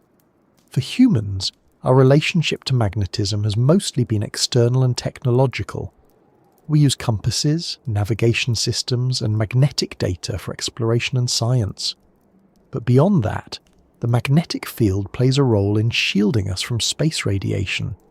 When it weakens, our exposure increases slightly, and so does the mutation rate in cells. Most of the time, DNA repair mechanisms handle this effortlessly, but over long periods the change could influence evolution. It's a slow process, not noticeable in a lifetime but measurable across millennia. From a societal perspective, the fading of the field would inspire both fear and wonder. News stories would describe strange animal behavior, scientists warning of navigational disruptions, photographers capturing auroras in unexpected places. Yet beneath the surface, a deeper narrative would unfold, that of a planet and its inhabitants adjusting to a quieter magnetic voice. People would come to understand that the compass isn't just a tool, it's a symbol of connection to the living planet. Losing its certainty would be unsettling, but it would also deepen our awareness of how finely tuned our world is. Over time, the weakening might even lead to new discoveries about how life interacts with the environment. Researchers could uncover more about magnetoreception, finding ways to measure it directly in species where it's only suspected. Advances in neuroscience might reveal how animals encode magnetic information in their brains. The loss of the field's strength would become a vast, unplanned experiment, teaching us about ourselves and the systems we share the planet with. Through all of this, life would continue. The compass inside each creature might wobble, but adaptation would follow. Some birds might evolve to rely more on visual landmarks or smell. Turtles might shift their nesting seasons. Whales might learn to use other cues such as ocean currents or sound patterns more heavily. Evolution favours flexibility, and the weakening of the magnetic field would test that flexibility without erasing it. If you could observe the world centuries after the field had dropped to 1/10 of its strength, you might see subtle but widespread differences. Migratory patterns would look different on maps. Some species might have moved into new territories. The sense of seasonal rhythm might have shifted slightly, but the planet would still be vibrant, full of movement and adaptation. The compass inside life would not vanish. It would retune itself slowly and imperfectly to whatever signals remain. And beneath all these changes, the Earth's core would continue its slow churning. The molten iron that generates the field would keep turning, its flow patterns shifting as heat and pressure dictate. Eventually, new magnetic structures would emerge, strengthening the field again. The process could take thousands of years, but it would happen. The compass that once faltered would find its direction once more, not through will or design, but through the same deep physics that has guided the planet since its formation. While waiting for that recovery, Humanity would live under skies filled with auroras, guided by stars and technology, surrounded by creatures relearning their maps. The invisible compass that unites all life would grow quieter, but never disappear. It would remain within us and around us, a faint pulse linking every living thing to the restless heart of the planet beneath their feet. And as that pulse flickers and adjusts, something else begins to emerge in the sky, light spreading across the world in colours once reserved for the poles, a visible reminder that the magnetic shield still breathes, even when it grows thin. As the magnetic field weakens, the sky begins to change, not suddenly, not all at once, but in quiet stages that most people would miss if they weren't looking up. The air, invisible by day, starts to reveal what it hides by night. It begins with faint glows at the edges of the horizon, soft streaks of green or red in places where the stars once shone alone. Then, over time, those lights grow stronger, spreading outward from the poles, wandering into skies that were never meant to host them. They become the lights that shouldn't be there, auroras born too far from home. To understand why this happens, you have to remember what an aurora really is. It isn't a curtain of light made by the air itself, but by invisible particles from the sun colliding with atoms in the atmosphere. Each collision transfers energy, and when that energy is released, it appears as light. The colour depends on which gas is involved. Oxygen produces green and red glows. Nitrogen gives off blue and purple hues. These interactions happen where the atmosphere is thin enough for high-energy particles to penetrate, but still dense enough for collisions to occur, typically about 100 kilometers above the surface. In a strong magnetic field, those collisions are guided by invisible lines of force that funnel solar particles toward the poles. That's why auroras normally form in rings around the magnetic poles, narrow ovals where field lines open downward into the atmosphere. When the field weakens, those guiding lines change shape.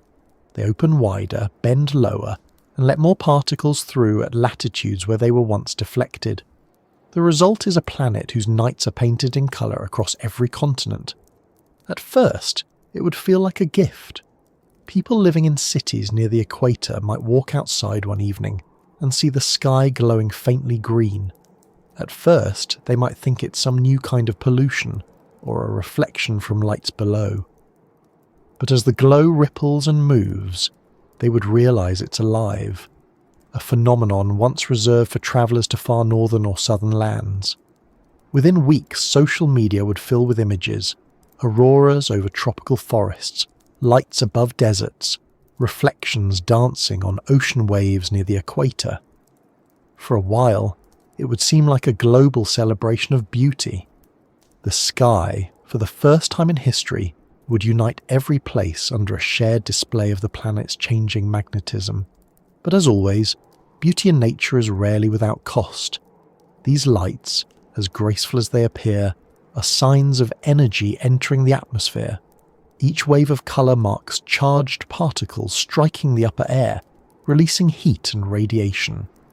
The higher frequency of auroras would mean that more of the solar wind is reaching deeper layers of the atmosphere.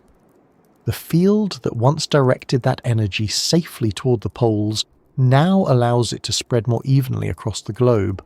Satellites orbiting above would experience this as turbulence in the upper atmosphere. During auroral events, the increased energy density changes the shape of the ionosphere, the layer filled with electrically charged particles that reflect radio waves. Communications relying on this layer, from shortwave radio to global navigation systems, would experience distortions. To engineers and scientists, each bright aurora would be a visual indicator of a geomagnetic storm. To everyone else, it would be simply the most beautiful warning system in the world. For people living under these lights, the experience would be surreal. The sky would no longer be a static backdrop, but a moving presence, alive and responsive. The lights would drift and pulse, sometimes faint, sometimes brilliant, sometimes flashing rapidly when a burst of solar wind hits.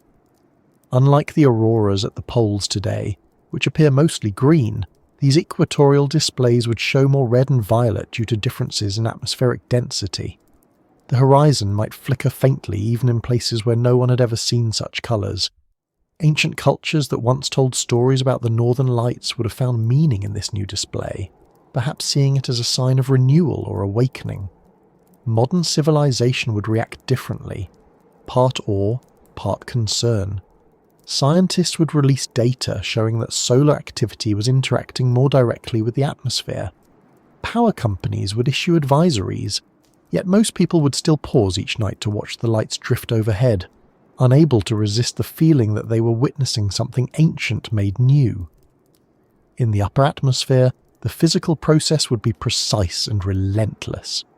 Electrons travelling along magnetic field lines would accelerate toward Earth, colliding with oxygen atoms and exciting them to higher energy states. When those atoms return to their normal states, they release photons, the basic units of light. Green light dominates around 100 kilometers altitude, red light higher up, and blue or purple lower down. The pattern of these emissions would depend on the density of the atmosphere, which varies with temperature and solar activity.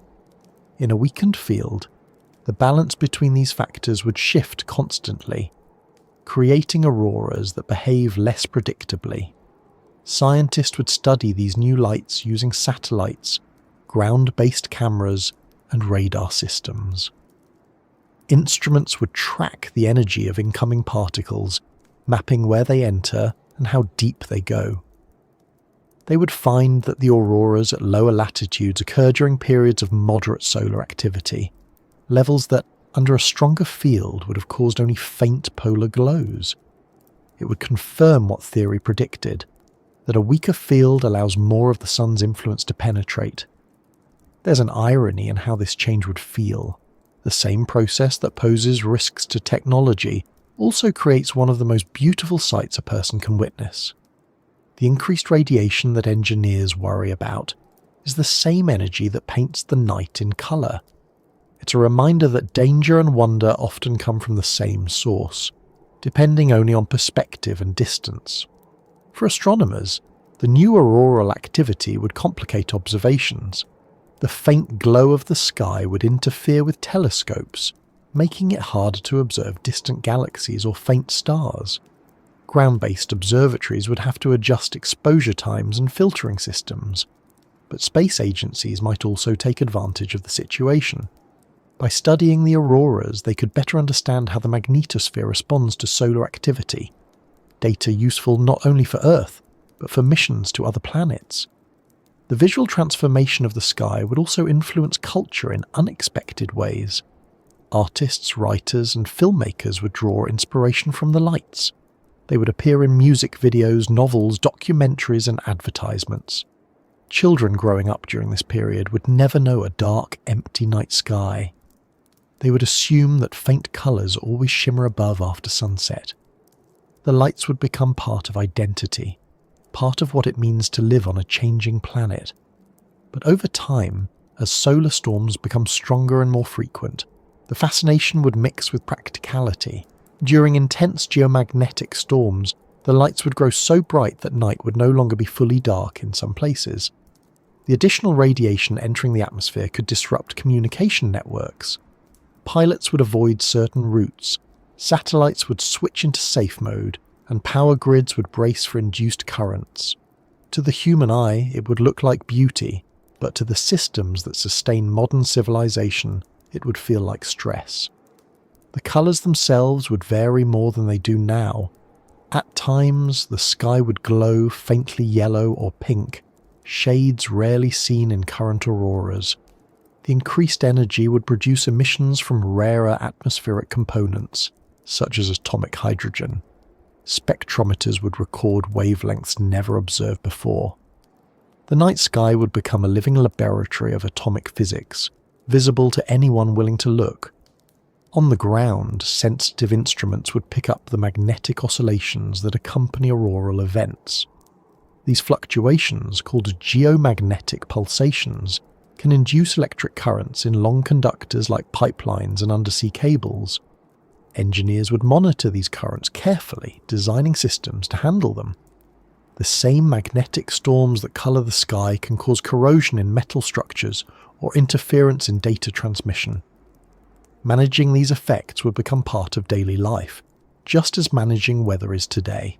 Yet amid all this adaptation, something profound would happen to how people perceive the planet.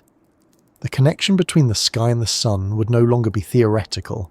Every person who looks up at night would see direct evidence of the solar wind touching Earth.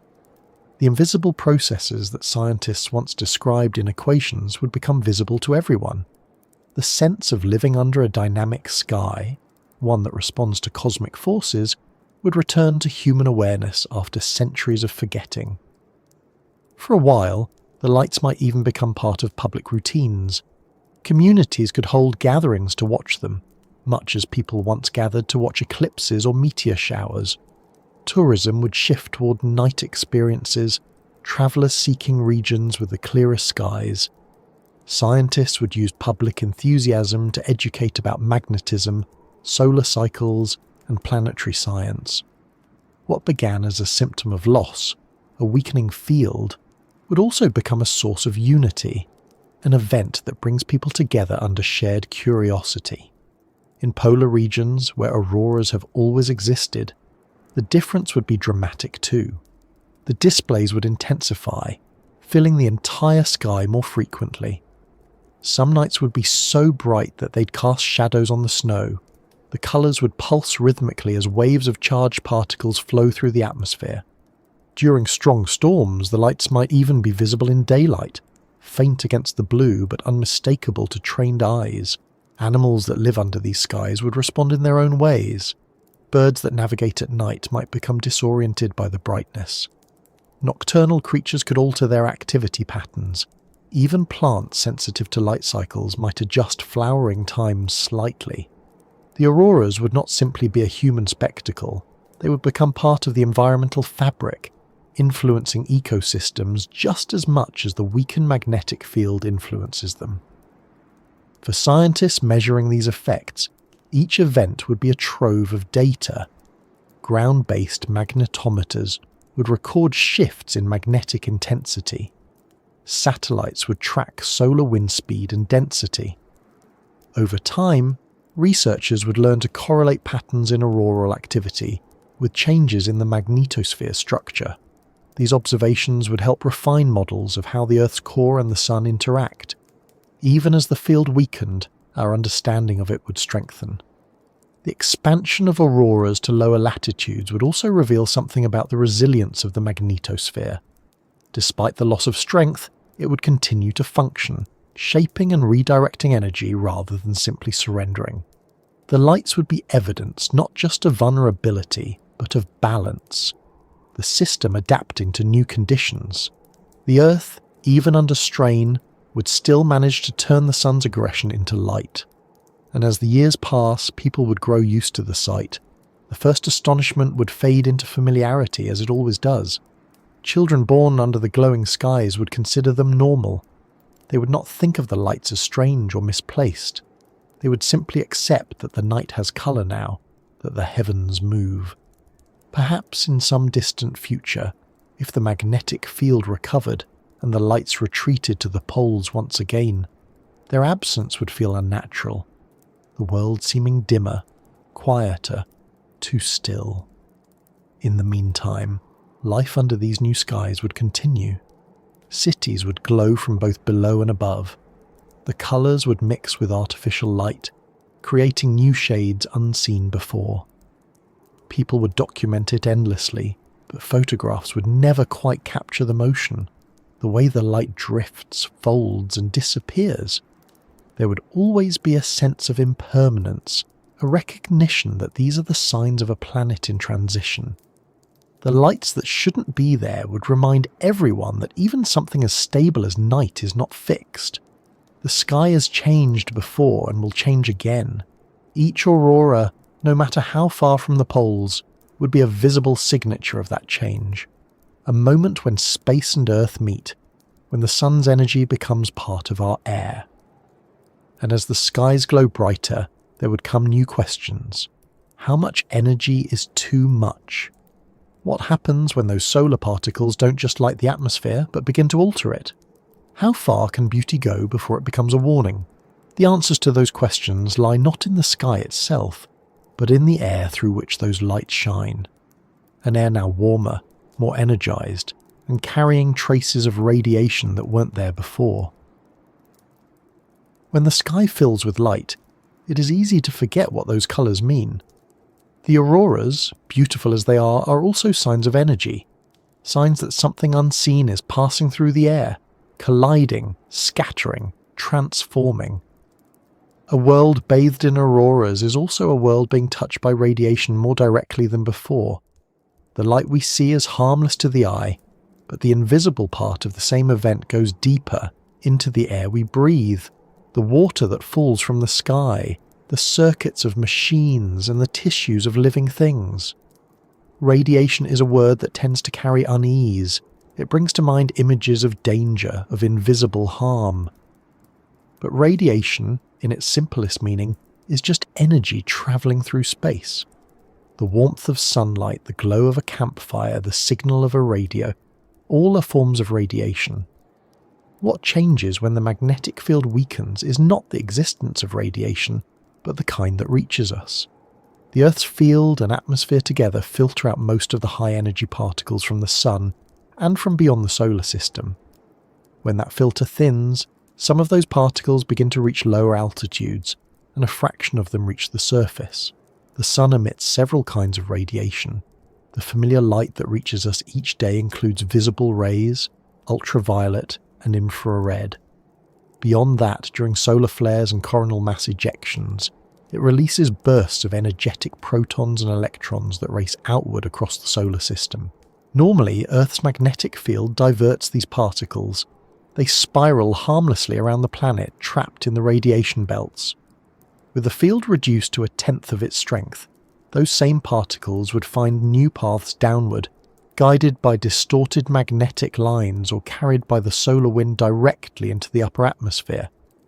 When they arrive, they collide with air molecules, mostly oxygen and nitrogen, producing showers of secondary particles, neutrons, muons and electrons that spread downward through the atmosphere like a faint invisible rain. At ground level, you wouldn't feel it, you wouldn't see it, but instruments would record a steady rise in background radiation, small but measurable. High-altitude regions would feel it more strongly, as the thinner air above offers less protection. For those living in mountain regions, pilots and astronauts, radiation exposure would become a more persistent part of life. In most places, it wouldn't be enough to cause immediate harm. The dose would remain far below what humans receive during a medical scan or a flight through polar skies today. But the difference would be constant. Over years and decades, it would subtly influence the chemistry of the atmosphere and the biology of life. Cells exposed to higher radiation levels experience more mutations. Most of those mutations are harmless, repaired quickly by natural cellular processes, but some remain, adding a tiny bit of variation to the genetic code. Over evolutionary time, such changes can shape species. Radiation has always been a silent driver of evolution. Too much can destroy, but a small amount creates diversity. Still, in a human world so dependent on technology, radiation carries other risks. Satellites in orbit would face intense particle bombardment. Solar panels degrade faster when exposed to high-energy protons. Computer chips experience single-event upsets, brief malfunctions when a cosmic particle flips a bit in memory. On the surface, these effects would appear as glitches, temporary errors, sudden resets. Engineers would respond by building more robust shielding into electronics, but that would increase costs and complexity. Air travel would require more attention. At cruising altitude, where the atmosphere is thin, radiation levels would rise significantly during solar storms. Airlines already monitor such events, rerouting flights away from polar routes when solar activity increases. In a world with a weaker magnetic field, those precautions would become routine.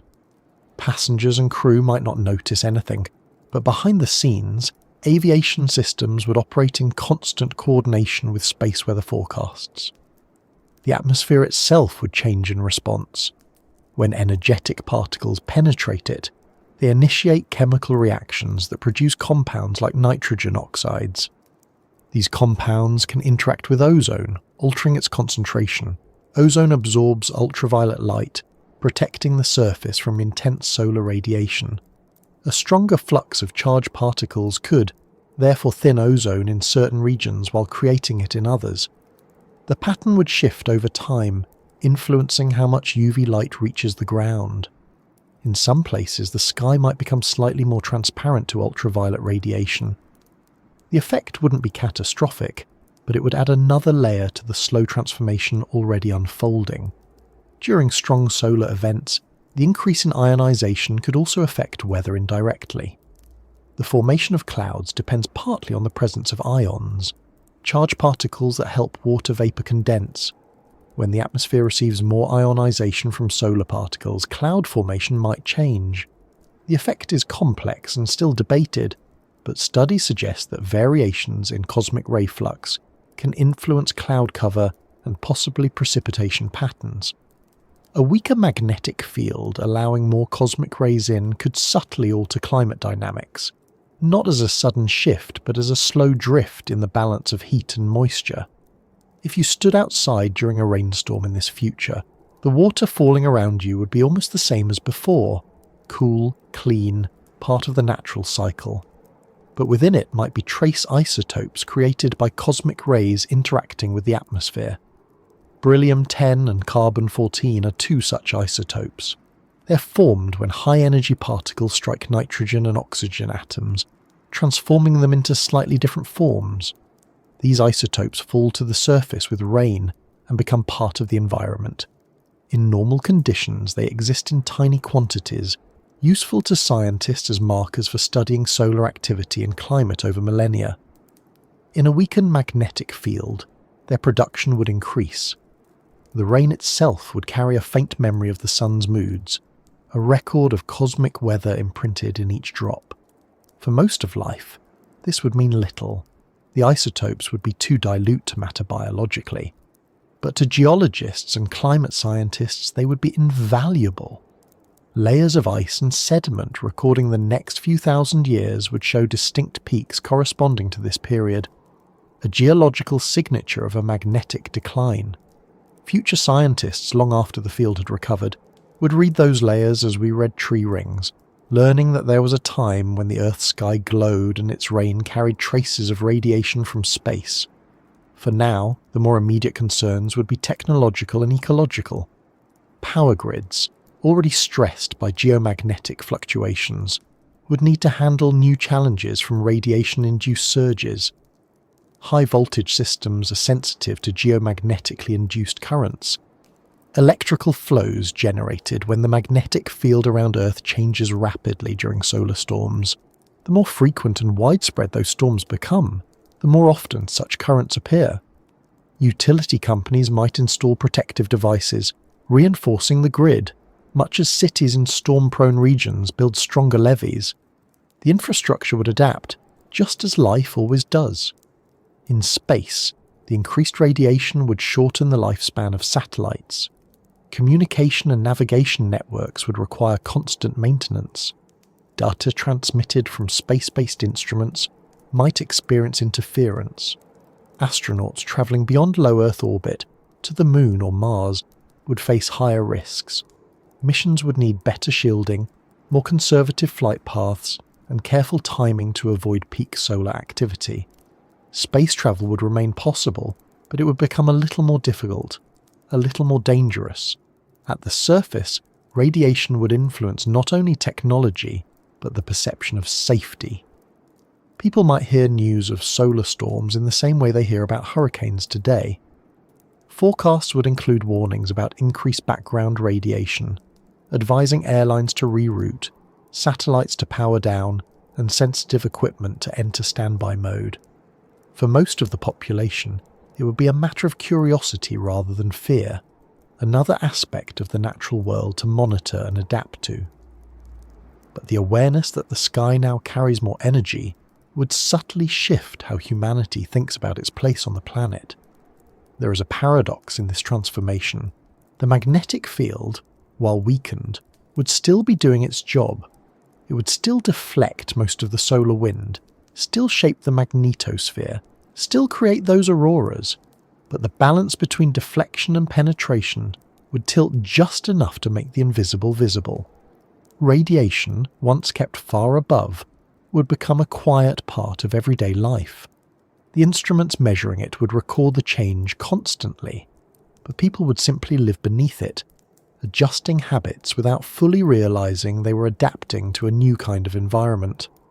Some scientists speculate that small increases in cosmic radiation can even affect biological rhythms. Studies have found correlations between geomagnetic activity and certain human physiological responses: heart rate variability, mood changes, sleep cycles.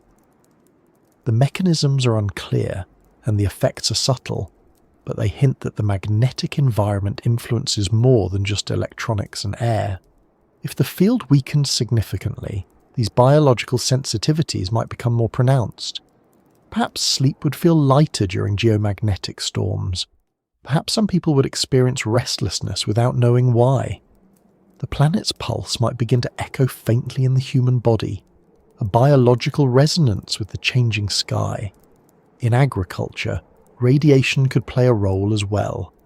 Plants are generally resilient, but they respond to ultraviolet light and atmospheric chemistry. Slight changes in these factors could affect growth rates or timing. Some crops might adapt easily, others less so.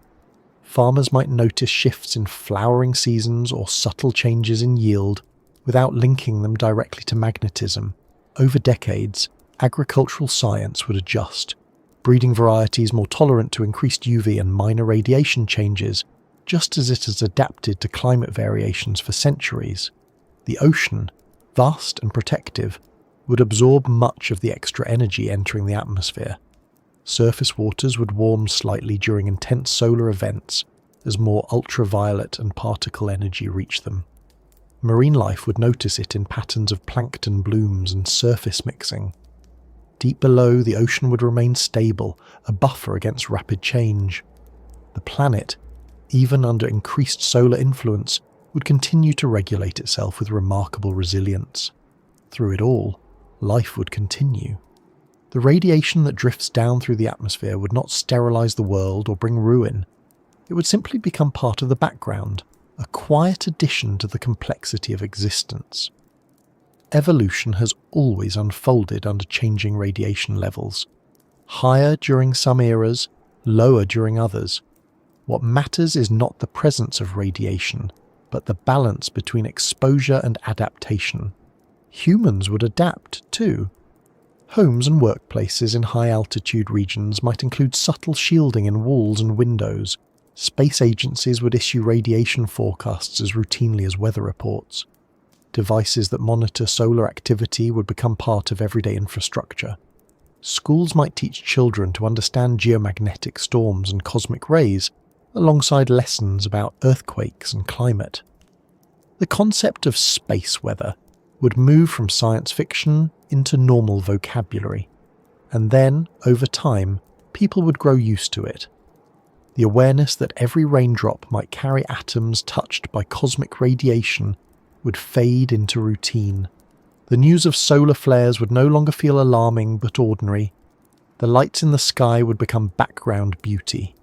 Humanity would have adapted not only biologically and technologically, but emotionally, finding comfort again in a new version of normal. In this world, radiation would no longer be something foreign or catastrophic. It would be part of the planet's rhythm, a pulse that varies with the sun's cycle. Each flare, each burst of particles would remind us that the Earth is not separate from its star. The weakening of the magnetic field would have brought them closer, in a sense, not through distance, but through contact. The energy that once stayed at the edges of the magnetosphere would now mingle with the air, with the rain, with life itself. If you could see it happening in slow motion, it would look like a faint mist of light moving downward through the atmosphere, a constant exchange of particles between space and Earth. Each collision, each spark, would produce tiny ripples of energy that spread through the air and dissipate harmlessly. the rain would fall through it, carrying traces of isotopes, dissolving them into rivers and oceans. The cycle would continue: evaporation, condensation, precipitation, but now with an added signature, a reminder that space and Earth are in continuous conversation.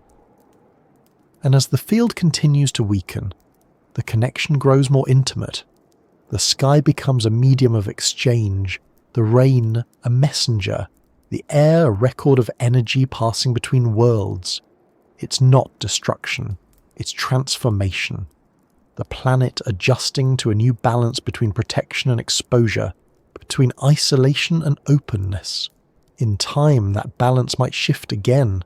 The core could strengthen its motion, the magnetic field could rebuild, and the radiation levels could fall. But for now, the world lives in a moment where the sun's energy reaches further than it used to, touching not only the air and the machines that fill it, but also the living creatures beneath. The radiation that travels through the rain is both a challenge and a connection, a reminder that the same energy that can harm also sustains, that the line between danger and life is drawn by the planet's own invisible hand. And beneath this luminous, restless sky, while the air flickers and the rain whispers of energy from the stars, the Earth itself continues to change. Deep below, where the molten heart of the planet stirs in silence, preparing for the long and gradual shift of its magnetic poles. Beneath the surface of the Earth, far below the crust and the mantle, a slow and invisible process is always unfolding. It's not something anyone can see or hear, but it shapes the world in ways that reach all the way to the sky. Deep in the molten outer core, liquid iron moves in great swirling loops under the pressure of rotation and heat. That movement generates the magnetic field, the invisible force that stretches out into space and wraps around the planet. But that motion is not stable. It drifts, it shifts, and over long periods, it changes direction entirely. The poles of the magnetic field, those two invisible points where lines of force converge, do not stay fixed. They wander, and sometimes they reverse. When people talk about magnetic pole shifting, it can sound like a dramatic event, as though the entire planet might flip upside down. But the reality is far slower and more subtle. The physical poles, the axes around which the Earth rotates, remain steady. What moves are the magnetic poles, defined by the direction of the magnetic field. Right now, the North Magnetic Pole is travelling across the Arctic Ocean, moving away from Canada towards Siberia at nearly 50 kilometres a year. The South Magnetic Pole is also on the move, though in a different direction. This wandering is normal. It's a sign that the core beneath us is dynamic, that the magnetic field is alive. But over thousands or tens of thousands of years, that wandering can lead to something larger, a full magnetic reversal. In such a reversal, the entire field weakens, becomes disordered, and then rebuilds itself in the opposite orientation. North becomes south, and south becomes north. It's a natural part of the Earth's magnetic cycle, a process that has happened hundreds of times over geological history. Rocks on the ocean floor carry the evidence. As molten rock rises at mid-ocean ridges and solidifies, the iron minerals within it align with the current magnetic field. These alignments form stripes of alternating polarity on either side of the ridge, a fossilized record of magnetic reversal stretching back millions of years. The last full reversal occurred about 780,000 years ago. It's known as the Brunnes-Matuyama reversal, named after the scientist who discovered its traces. Since then, the field has fluctuated in strength many times, sometimes growing weaker for thousands of years before recovering. There have also been short-lived events called excursions, partial reversals where the field tilts and weakens, but then returns to its previous orientation. One of these, the Lachamp excursion, happened about 42,000 years ago. During that time, the magnetic field dropped to less than 10% of its current strength. The auroras likely reached near equatorial regions. Radiation increased slightly at the surface, and cosmic particles produced higher levels of isotopes like carbon-14 in the atmosphere. It was temporary, lasting only a few centuries, but it shows what can happen when the poles begin to shift in earnest. In the present, with the field already weakening and the poles drifting faster than in recorded history, scientists sometimes wonder whether another reversal might be beginning. It's impossible to know for sure. The core's motion is complex, and reversals do not follow a predictable schedule. Some intervals between reversals have lasted only a few 100,000 years. Others have stretched to tens of millions. What we do know is that reversals take time, usually between 1 and 5,000 years from start to finish. There is no sudden flip, no global catastrophe, just a slow reorganization of the magnetic field. If such a process began now, it would start deep below our feet. Convection patterns in the outer core would begin to shift, changing how molten iron flows around the solid inner core. Regions of magnetism called flux patches, where the field is particularly strong, would move and distort. Some of these patches might weaken while others grow, and in certain places small areas of opposite polarity could appear. Satellites that measure the field would detect these as magnetic anomalies. Over time, these patches would multiply and expand, disrupting the overall structure of the field until it became tangled and chaotic. From the surface, the first noticeable sign would be an increase in irregularities. The magnetic poles would continue to drift, sometimes rapidly, sometimes unpredictably. Compasses might point to different directions depending on where you are. Navigation maps that once required updates every few years might need them every few months. The South Atlantic anomaly, the region where the field is already weakest, would expand, creating larger zones where satellites experience radiation exposure. Eventually, the field's overall strength could fall to a fraction of what it once was. This period would be the most noticeable for life and technology. Auroras would continue to spread across the planet. The atmosphere would absorb more solar energy, and radiation levels at the surface would rise slightly. Communication and navigation systems relying on magnetic references would need constant adjustment. Power grids might face more frequent disturbances from geomagnetic storms, but humanity would adapt as it has to every other change before.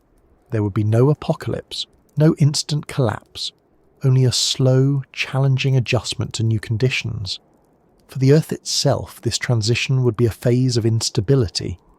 Magnetic field lines would twist and reconnect, creating multiple poles scattered around the planet. Instead of one north and one south, there might be several of each, with different strengths and locations. This has been inferred from rock records of past reversals. During the Lashom event, for example, there appear to have been temporary poles near what are now Africa, the Pacific, and the Arctic. The magnetic field at that time was weaker overall, but still present, still capable of deflecting some of the solar wind. As the process continues, the core's motion eventually reorganizes into a new pattern. The field begins to strengthen again, but in the opposite direction. Compasses that once pointed north would point south. The sun's influence on the magnetosphere would shift, and the flow of charged particles in space would realign. From a cosmic perspective, nothing unusual would have happened. Many planets with molten interiors experience similar changes. On Jupiter and Saturn, the magnetic fields are more complex still, with multiple poles that wander continuously. Reversal is not failure. It is the natural evolution of a dynamo system that never stops moving. For humans living through it, the most remarkable aspect might be the sense of seeing the planet's deep mechanics unfold in real time. Satellites mapping the field would show patterns shifting from month to month. Magnetometers at observatories would record irregular changes that once occurred only over centuries.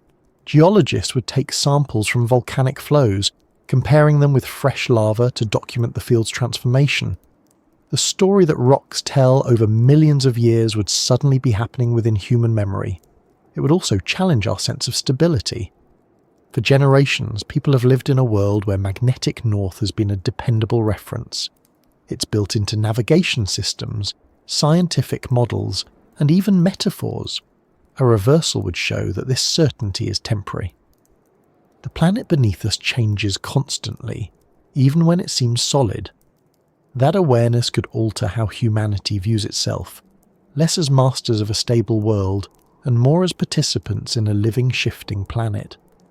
There would be cultural echoes of this awareness too. Ancient myths often described the sky as a dome that could turn upside down, or the world as an object that could be flipped. Those stories might find new resonance. Writers and thinkers would interpret the reversal not as a disaster, but as a symbol of transformation, the Earth reminding us that change is woven into its very fabric. The idea of north and south exchanging places could become a metaphor for renewal, for perspective, for the impermanence of order. Scientifically, the reversal would offer a rare opportunity to study the geodynamo in action. Every satellite, every ground observatory, every deep Earth model would focus on understanding how the core behaves. Data collected during this period could answer questions that have persisted for decades. How reversals start, what triggers them, how long they last, and how they influence surface processes like radiation and climate. The weakening of the field, though inconvenient, would become a source of knowledge. The biosphere, as always, would adapt. Animals sensitive to magnetism would recalibrate their navigation over generations.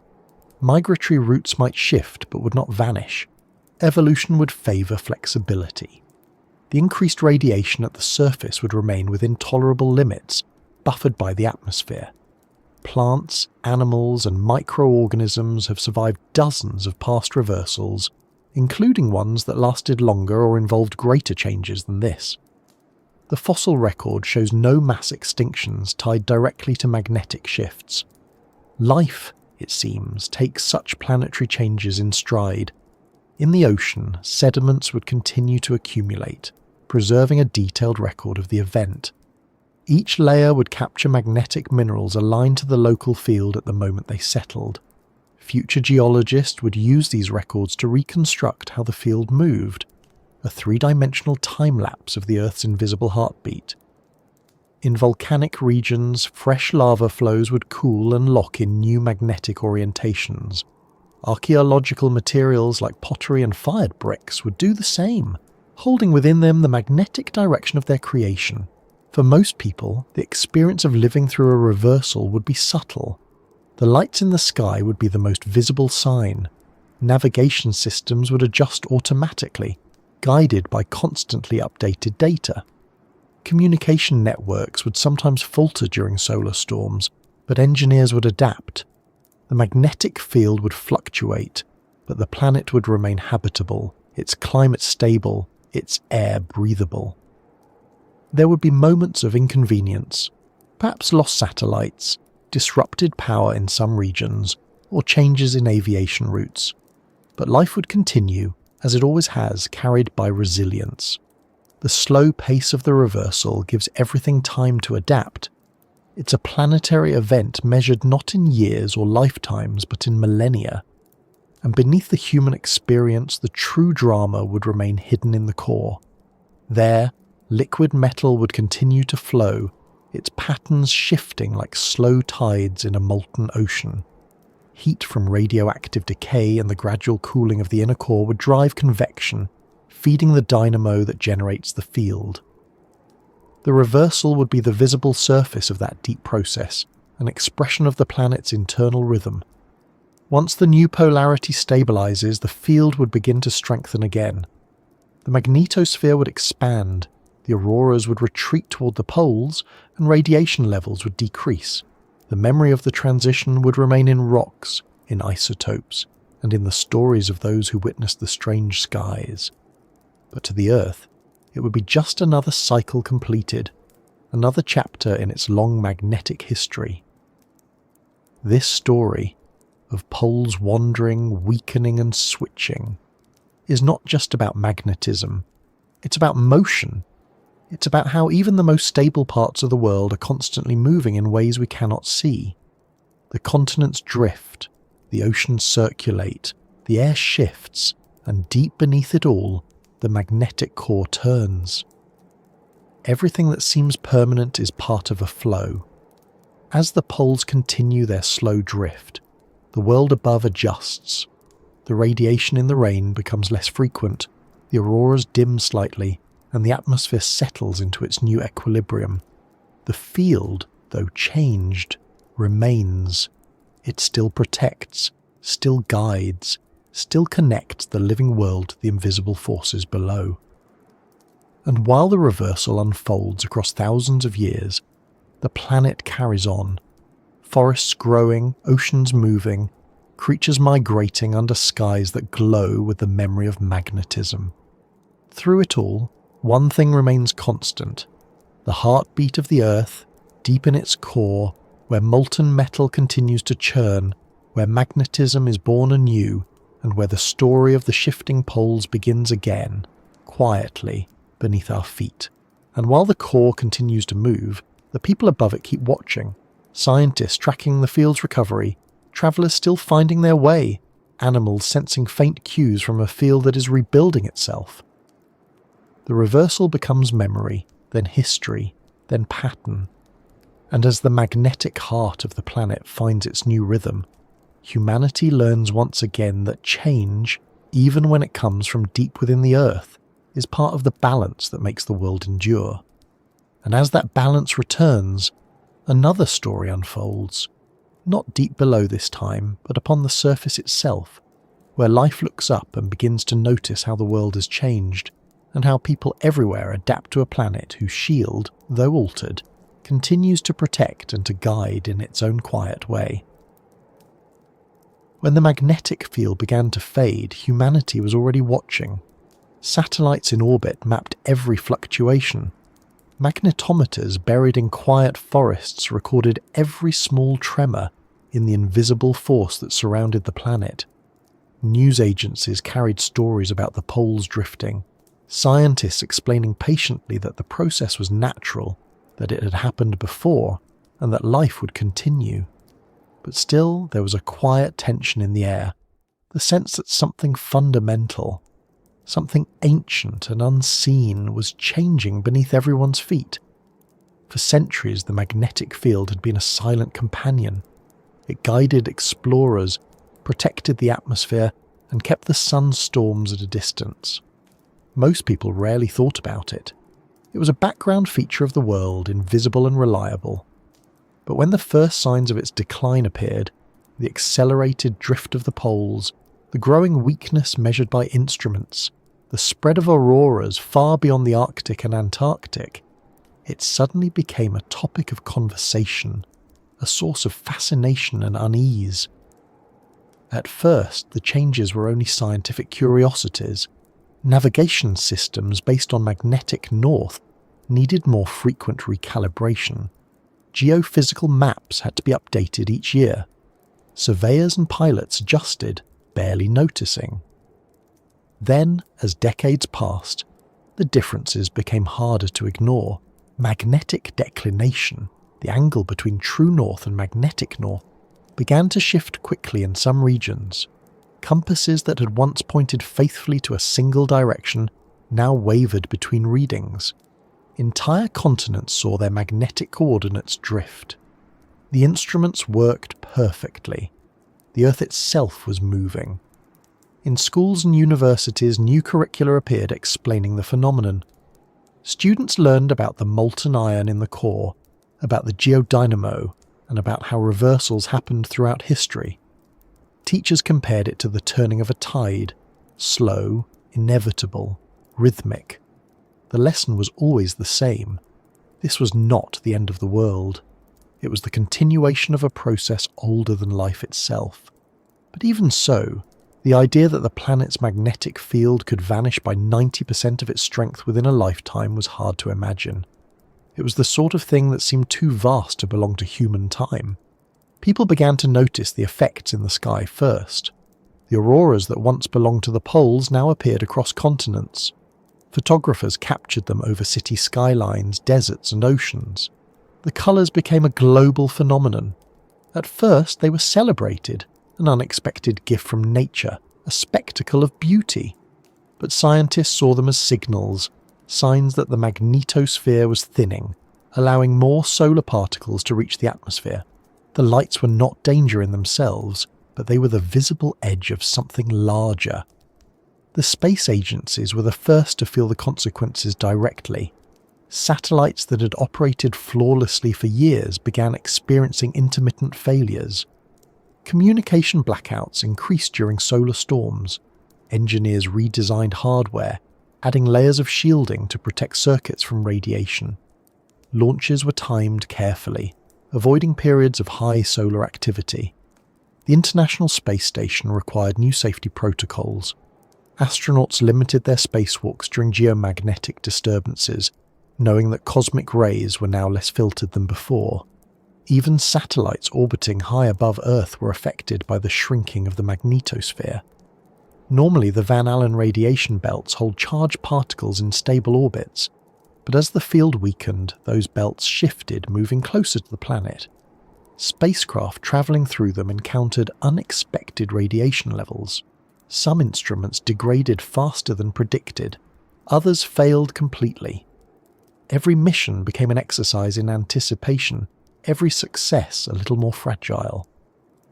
Back on Earth, power grids began to register subtle changes. During strong solar storms, fluctuations in the magnetic field induced electric currents in long transmission lines. These surges occasionally tripped safety systems, causing regional blackouts. The same phenomenon had happened in the past, in 1989 in Canada, in 2003 in Sweden, but now it happened more often. Utility companies developed new protocols, monitoring the sun as closely as they monitored weather. Engineers learned to read solar data the way pilots read wind patterns. The connection between space and infrastructure became immediate, personal, and unavoidable. For ordinary people, the changes came quietly. A flight rerouted here, a GPS error there, an unusual aurora illuminating the night sky. The atmosphere seemed a little different, perhaps brighter, perhaps more alive. Scientists explained that the upper atmosphere was expanding slightly as it absorbed more energy from the sun. Satellites in low orbit experienced more drag, slowly falling until their orbits were corrected. The night sky became a place of constant movement, filled with light trails and glowing colours. As the decades passed, humanity adjusted. Space weather forecasting became as common as meteorology. Solar observatories tracked every flare and coronal mass ejection. Alerts were sent to power companies, airlines, and governments whenever a storm approached. During major events, airlines temporarily grounded flights over polar routes, redirecting them closer to the equator where radiation exposure was lower. Some people found comfort in the predictability of it, in knowing that the same sun that gave light and warmth could also shape the magnetic moods of the planet. Others found it unsettling, a reminder that the sky itself was not always calm. Scientists began referring to the ongoing period as a geomagnetic minimum. Measurements showed that the field had dropped to less than 20% of its previous strength, still declining slowly each year. The South Atlantic anomaly, once a small region of weakness, had spread to cover a large part of the southern hemisphere. Satellites passing overhead shut down instruments automatically to avoid damage from increased radiation. Astronauts described seeing bright flashes behind their closed eyes, particles passing through the retina, a visual manifestation of the weakened field's protection. On the ground, radiation levels rose slightly but remained within safe limits. The atmosphere continued to block most harmful rays, yet sensitive instruments could detect an increase in cosmic ray flux, especially at high altitudes. Scientists recorded it in numbers, in charts, in data sets, but the world simply went on. Forests grew, oceans moved, animals migrated, and the human story continued under a sky that was changing in ways that only a few truly understood. Some cultures began to integrate the phenomenon into their spiritual and artistic lives. The glowing skies inspired paintings, music, literature. The lights became symbols of connection, of fragility, of the bond between earth and sun. Festivals were held during periods of high auroral activity, Children grew up under skies that shimmered faintly every few nights. They learned to recognise geomagnetic storms as naturally as earlier generations had learned the seasons. The weakening of the field became not just a scientific reality, but a shared cultural experience, a reminder that the planet itself was alive and moving. For governments and industries, adaptation was largely technical. New materials were developed to shield electronics from radiation. Satellites were redesigned to operate in variable magnetic environments. Underground data storage centres were built to protect against geomagnetically induced surges. Power networks were segmented into smaller, more resilient grids. Humanity learned to coexist with a magnetic field in decline, the way it had learned to live with shifting climates and rising seas. But even with all the planning and engineering, there was a quiet sense of awe that persisted. The realization that something so vast, the magnetic field that once extended tens of thousands of kilometers into space, was fading during the span of a human life, gave people a strange sense of intimacy with the planet. For the first time, the deep processes of the core, which had always seemed beyond human scale, felt close. The invisible movement of molten metal beneath the surface became part of the shared imagination. Documentaries and visualizations showed simulations of the core, the swirling convection currents, the twisting magnetic lines. People could watch in real time as satellite data revealed changes in the field. The unseen became visible. It also brought new scientific curiosity. Researchers launched missions to measure the field from every angle. The swarm constellation of satellites mapped its structure with unprecedented detail. Ground-based observatories compared data across continents, building models of the dynamo deep below. Each new measurement helped piece together the puzzle of how the field was evolving. For scientists, it was the opportunity of an era, to witness the planet's magnetic system in transition, to see what had only ever been inferred from ancient rocks. There were challenges, of course. The loss of magnetic strength affected compass-based navigation for ships and aircraft. Though GPS offered a reliable alternative, magnetic navigation remained useful as a backup. When magnetic north wandered unpredictably, pilots and mariners had to adjust constantly. Maps became dynamic, updated digitally in real time. The idea of a fixed north, once the foundation of orientation, became obsolete. North was no longer a place, it was a process. People learned to live with uncertainty in small, practical ways. They watched forecasts not just for weather, but for solar activity. They backed up data before major storms. They planned satellite launches around the sun's cycles. The fading magnetic field became part of the rhythm of modern life. It influenced everything from engineering to art, from science to folklore. In regions close to the equator, where the auroras had once been unheard of, entire generations grew up beneath their shifting light. Children watched green and red bands move across the sky like waves, unaware that these lights were the side effects of a weakening shield. To them, it was simply part of nature. Teachers explained the science, but the beauty remained more powerful than the explanation. The world had changed and people had accepted it. As the field continued to decline, the magnetosphere shrank to a fraction of its former size. The bow shock, the boundary where the solar wind meets the planet's magnetic field, has moved inward, closer to Earth. The magnetotail stretched thinner behind the planet. The interaction between solar wind and atmosphere became more direct, yet the planet endured. The air remained dense, the ocean stable. The sun's energy was fierce but not overwhelming. Earth's gravity and atmosphere continued to provide protection, even when magnetism faltered. In laboratories and observatories, researchers simulated the core's behavior, using vast supercomputers to recreate the movement of molten iron and the birth of magnetic reversals. They saw patterns emerge, eddies of fluid motion, patches of reversed polarity that rose and faded. They learned that the dynamo was not failing but reorganizing. The fading field was not death but transformation. It was preparing for renewal, for the slow reversal that would restore balance in time. Meanwhile, daily life continued much as before. The fading of the magnetic field, for all its implications, did not halt the routines of work, communication, or exploration. The world had learned to live with change. The sun rose and set. The seasons turned. Humanity built new instruments, new ways to adapt, new understanding of how deeply it was connected to its planet. And through all this, the field continued to decline, reaching its quiet minimum. The compass needles trembled, the auroras spread, the sky filled with light. People learned to find beauty in the change, to see the fading not as loss but as movement. The magnetic field was never truly gone, only shifting, evolving, preparing. Humanity, the observer in this great experiment, became part of that evolution, watching as the planet beneath them adjusted to a new balance between core and cosmos.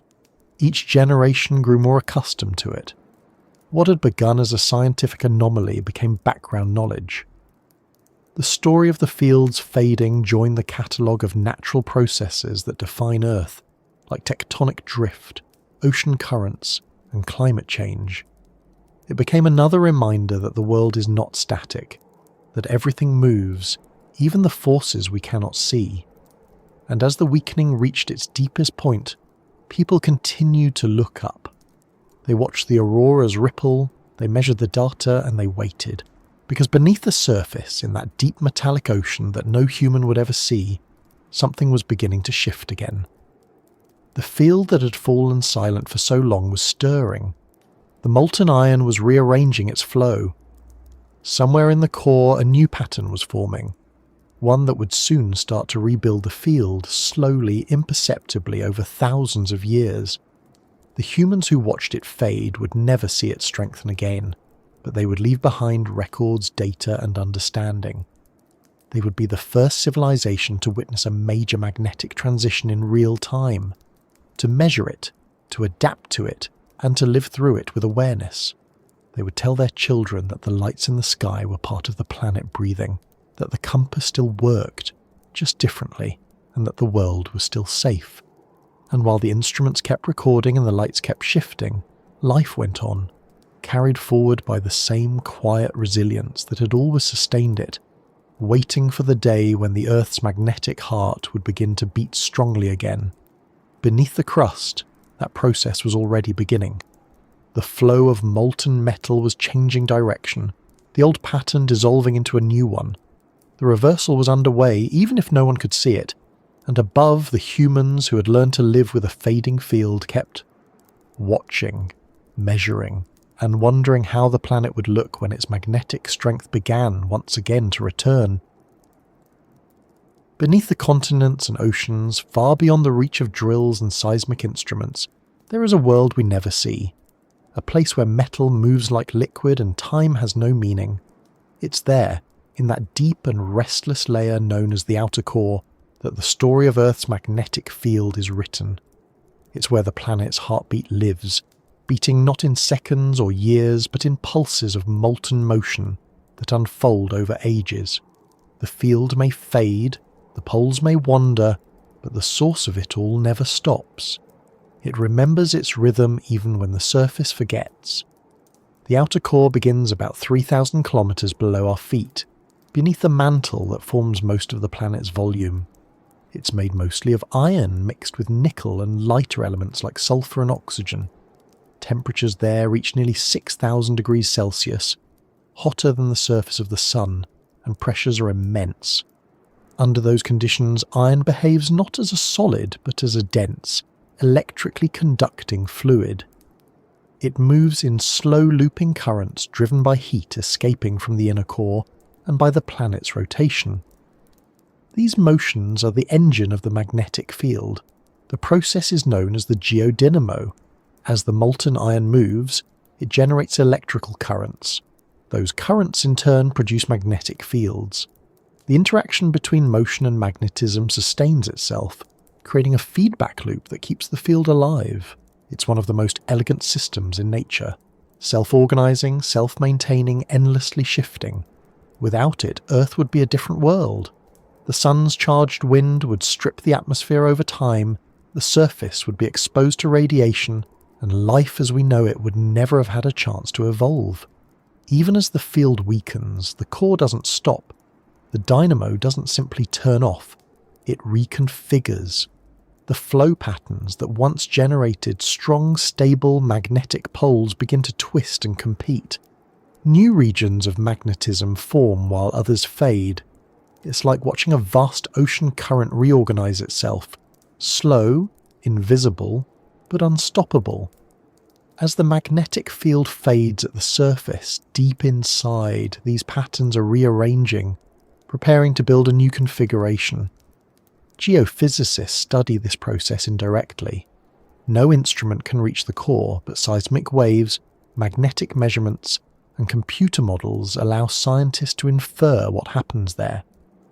When earthquakes send vibrations through the planet, their echoes reveal details about the structure and density of materials they pass through. Those echoes show that the inner core, a solid sphere of mostly iron about 1,200 kilometers across, rotates slightly faster than the rest of the planet. It acts like a gyroscope, adding stability to the dynamo. Around it, the liquid outer core moves in vast convection cells, like slow-motion storms of metal, each one generating magnetic loops that interact and merge. Sometimes, those interactions become unstable. The field lines can twist, tangle, and reconnect, releasing energy and changing direction. Over thousands of years, these changes can lead to the weakening or reversal of the entire magnetic field. But just as the heart continues to beat even when its rhythm stumbles, the core continues to flow. It remembers what it is, a generator of motion, heat, and magnetism.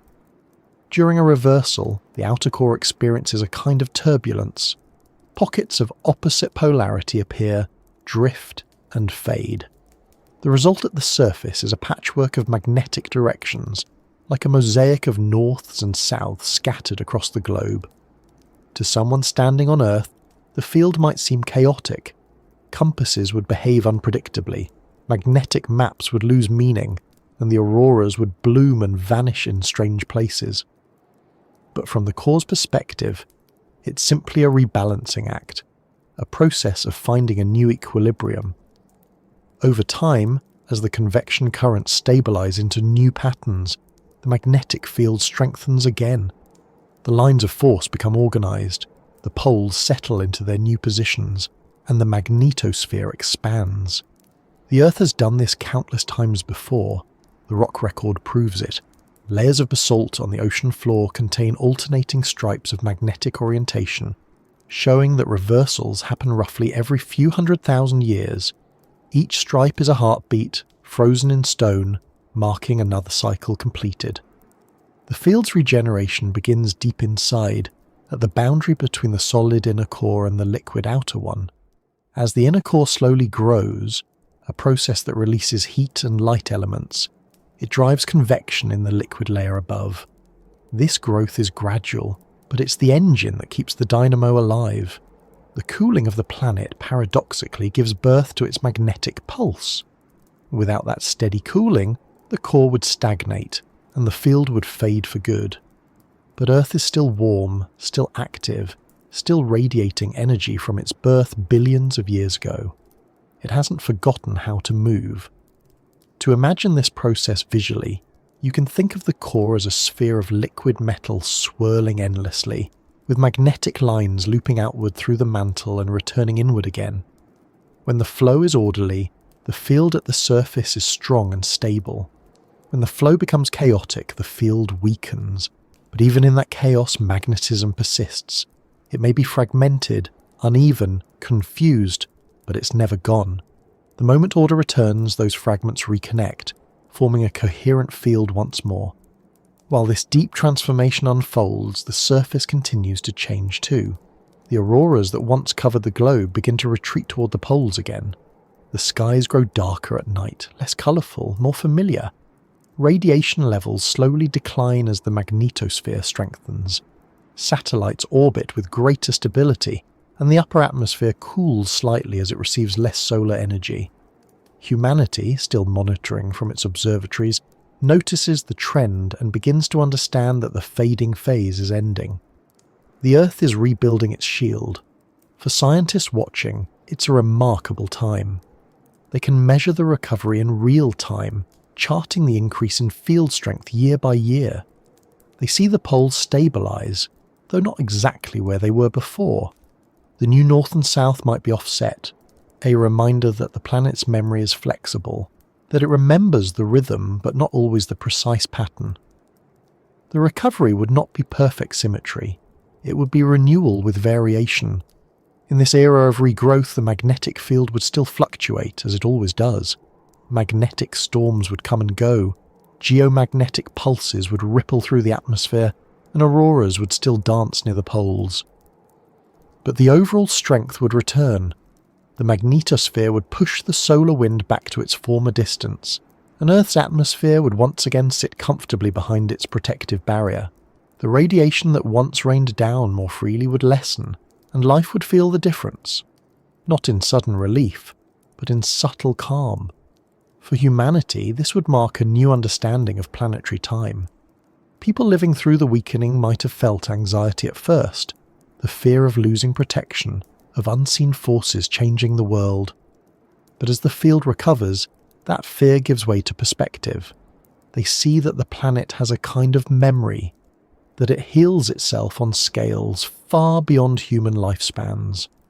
The geodynamo doesn't need intervention or repair. It continues its cycle as it always has, indifferent to worry, steady in its own slow rhythm. This realization changes how people see their world. The magnetic field is no longer just a background condition. It becomes a symbol of the Earth's living nature. Scientists compare it to breathing, the planet inhaling and exhaling magnetism through epochs. The fading was the exhale, the renewal the inhale. The pattern is endless. The Earth's heart doesn't stop, it only changes its tempo. There is a poetic accuracy in saying the planet remembers its heartbeat. The molten iron in the core is ancient, as old as the Earth itself. Every atom of it has been part of the same system since the planet formed from dust and gas around the young sun. Through collisions, heat and pressure, that iron settled at the centre, separating from rock and silicate to form the core. The motion that began then has never ceased. For 4.5 billion years it has been churning, sustaining the magnetic field, shaping the conditions for life. It carries within it the memory of creation, the first spark of the planet's energy. Even now, as the field rebuilds, that memory endures. The convection currents that drive the dynamo are slow, but their persistence is absolute. They change direction, they vary in strength, but they never stop completely. The inner core's steady growth continues to fuel them, releasing latent heat and light elements that keep the liquid iron in motion. It's a cycle that could last for billions more years, until the planet cools enough that the core solidifies entirely, ending the geodynamo. But that time lies far beyond the horizon of anything human. For now, the planet's magnetic heart beats on. The recovery would not erase the marks left by the fading years. The atmosphere would still bear traces of its encounter with the sun. Isotopes formed by cosmic rays, layers in ice cores that record solar storms, sediments marked by radiation. The data would tell the story to future generations.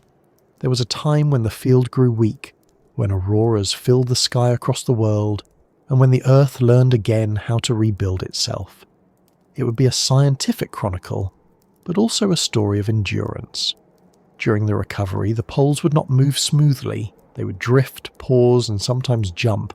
And the Earth's surface would experience subtle shifts in the magnetic grid, affecting navigation and data systems. But compared to what had already been endured, these changes would feel gentle. Humanity, equipped with knowledge and technology, would adapt easily. The fear that once surrounded the fading would seem distant. The world would have learned that stability is not the absence of change, but the balance within it. As the years turned into centuries, the new field would grow stronger.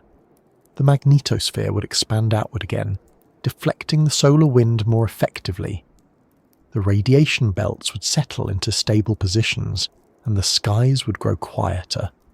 The auroras would retreat fully to the poles, returning to their ancient homes. Travellers in the tropics would look up at dark skies again, free of the nightly glows they had known all their lives. To them, the absence of light would seem strange at first, as though something magical had been lost. But slowly the dark would feel natural again, the stars returning to their old prominence. The recovery of the field would also restore patterns in the biosphere. Migrating animals would regain their magnetic cues. Birds and turtles would follow their paths more precisely, guided by a field that was strong enough to be felt clearly. Even microorganisms that align themselves magnetically would find their orientation steadier. Life would quietly readjust to the planet's renewed heartbeat. The process would continue long after anyone alive remembered the fading. It would become another story told in classrooms, another chapter in textbooks, another example of the Earth's resilience. The humans who once watched the field weaken would be long gone, but their records would remain. Data preserved in archives, readings stored in digital repositories, samples in laboratories. Future generations would use them to understand how the Earth changes and recovers. They would know that the field is not fixed, that it breathes, that its strength comes and goes with the motion of the core. And while the surface world continues its life, the molten interior carries on, indifferent to time. The outer core keeps flowing, the inner core keeps growing, and the magnetic lines keep looping outward and back again. The field that had almost disappeared becomes strong once more. The Earth remembers what it was always meant to do, to move, to generate, to protect. Even in recovery, the field is never constant. Small variations ripple through it constantly, changes that can be measured daily by sensitive instruments. Each fluctuation is a reminder that beneath the calm surface the deep world is alive. The heartbeat is not a perfect rhythm, it stutters, it accelerates, it slows, but it never ceases. And as the centuries pass, people once again grow used to the steady protection of the magnetic field. The lights that once covered the entire sky fade into memory, the cosmic radiation declines, and the world grows quieter. Yet beneath the calm, the molten heart continues to move, carrying the memory of everything that has happened. The fading, the storms, the reversal, the renewal. The planet remembers because its motion never stopped. The heartbeat is not something it recalls from the past. It is something it continues to live in every moment. And as the magnetic strength rises and the sky clears, the next cycle of life unfolds, unaware that it is being held once again within the embrace of an invisible field that has regained its strength, that has remembered its purpose, and that will one day, in some far future, begin to fade again, not as an ending, but as the continuation of a rhythm as old as the Earth itself. When the magnetic field finds its balance again, when the wandering poles slow and the sky grows darker after years of restless light, the planet feels different. Not louder or quieter, not safer or more dangerous, just steadier. The invisible shield that had thinned almost to transparency becomes strong enough once more to push back against the solar wind. The sun still sends its endless stream of particles outward, but the Earth has recovered its strength.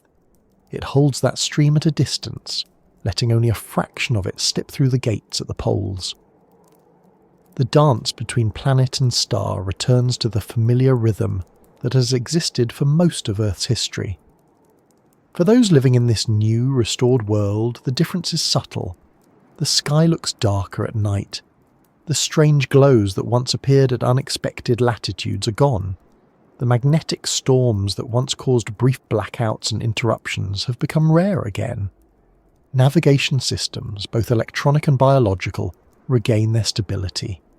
The slow pulse of the magnetosphere expands outward, unseen but measurable, wrapping the planet in its quiet embrace.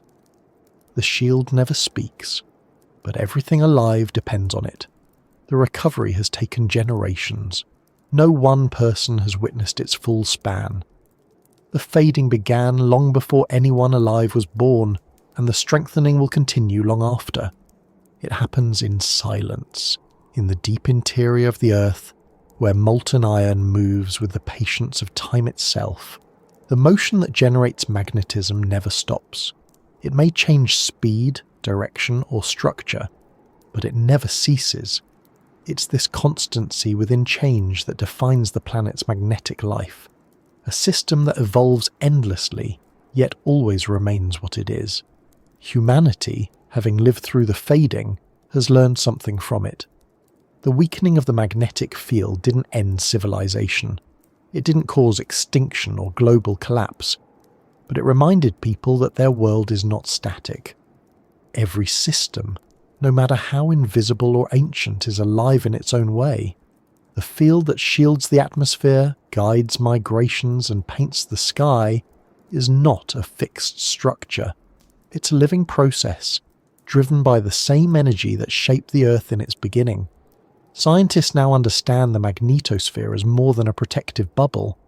It's a layer of communication between Earth and space. Every time the solar wind strikes it, the two exchange energy. Every fluctuation in the field sends ripples through the atmosphere, affecting radiation, electricity, and even weather in ways that connect everything together. The shield is not a wall, it's a dynamic boundary. Its strength lies in its ability to bend, to move, to respond. When it weakened, the Earth adapted. When it strengthened, the adaptation continued. In this era, research continues not out of fear, but out of fascination. Satellites orbit in high polar trajectories, mapping the field's subtle changes with precision no previous generation could achieve. Ground stations track its daily fluctuations, noting how it swells under the pressure of solar storms and relaxes in calm periods. Every few years, scientists update the models that describe it, watching as the field's pulse aligns with the deep motion of the core. These observations reveal not just data, but a rhythm, a steady oscillation that ties the sky to the molten depths of the planet. To live under this renewed field is to live with the awareness that stability is never permanent. The people of this time know that the magnetic field will eventually fade again, though it might take hundreds of thousands of years. They know that reversals are part of the planet's history and future, but rather than seeing that as a threat, they see it as continuity. The magnetism of Earth is an expression of motion, and motion means life. The sun and the Earth are in constant dialogue, the star sending out energy, the planet responding in patterns of magnetism and light. For the generations that grew up during the fading, there are still memories of the glowing skies. Some remember nights when the horizon shimmered in colour, when the air itself seemed alive with light. Those memories have passed into art, into stories, into the cultural record of the time when the world briefly glowed. The auroras of that age became a symbol of connection, a visible reminder that the invisible can shape the visible, that energy moving through empty space can touch everything. Now that the skies have darkened again, those stories are how people remember what it felt like to live on a planet halfway between stability and transformation. There are still reminders of that time in the natural world. In ice cores and tree rings, the traces of increased cosmic radiation remain as faint records of the years when the shield was weak. In the sediments of the ocean, layers rich with isotopes mark the interaction between solar particles and the upper atmosphere. In ancient stone, tiny crystals of magnetite retain the orientation of the field during its wandering phase. The planet keeps its records without effort. It stores memory in matter, layer upon layer, year upon year, until the story becomes part of the crust itself. That memory also lives in humanity's understanding of itself. The experience of watching the magnetic field fade and return has changed how people think about their relationship to the planet. For much of history, Earth was seen as a backdrop, a stable platform for civilization. But the weakening of the field revealed that the planet is dynamic at every level. The ground is not still, the air is not constant, and even the invisible forces that protect life are in motion. The realization has made people humbler. more aware of how deeply they depend on systems they can neither see nor control. The study of the magnetic field has become a meeting place for many disciplines. Physicists, geologists, climatologists, and biologists all contribute to understanding how magnetism connects to climate, to atmosphere, to life. The links between cosmic radiation and cloud formation, between solar activity and electrical systems, between geomagnetism and biological rhythms, are all parts of one larger pattern. Each discovery adds another thread to the web that ties Earth's interior to its surface to its sky, and its sky to the space beyond. Even after the field's recovery, solar storms continue to remind people of the power of that connection. When a large coronal mass ejection strikes the Earth, auroras bloom briefly again at the poles. The lights are no longer global, but they are still beautiful, a glimpse into the relationship that has always defined this planet's place in the solar system. Each event is studied carefully, but it's also watched with wonder. The magnetosphere responds, bends and restores itself as it always has. In the quiet of night, when the auroras are faint and distant again, the sky feels different. It's darker, filled with stars that had been hidden by years of colour. People look up and see them clearly for the first time in generations. The absence of the auroras doesn't feel like loss, but like a return. The stars, too, are part of the same story. They are reminders that energy, matter and motion connect everything that exists. The same physics that drives fusion in the sun drives the flow of iron in the Earth's core. The magnetism that protects the atmosphere is made from the same processes that power the stars. The scale is different, but the laws are the same. It's strange to realise that the magnetic field, for all its importance, is something that only a few centuries ago was barely understood. For most of human history, the compass needle's behaviour was mysterious. It pointed north, but no one knew why. Now the cause is known down to the level of atoms and electrons, of flows and currents deep below. The mystery remains, but it's not ignorance. It's awe at the complexity of something so large and so fundamental. The magnetic field is not just a feature of physics, it's part of life's context. Birds navigate by it. Turtles and whales use it to find their way across the oceans. Even microscopic bacteria orient themselves along its lines. Human beings, without realizing it, evolved under its influence, shaped by its protection. The air we breathe, the stability of the atmosphere, the chemistry of the oceans, all depend on that invisible magnetism holding the solar wind at bay. It's a quiet companion, everywhere and nowhere, present in every movement of the sky and the sea. Now that the field is strong again, the balance between sun and planet feels restored. The solar wind meets resistance, flows around the magnetosphere, and continues on its way through the solar system. The charged particles that once reached the atmosphere in great numbers are deflected again. The radiation that once flickered in the air returns to the calm background levels that life has always known. The shield does not demand gratitude, but everything on Earth benefits from its endurance. The return of stability also brings a deeper sense of time.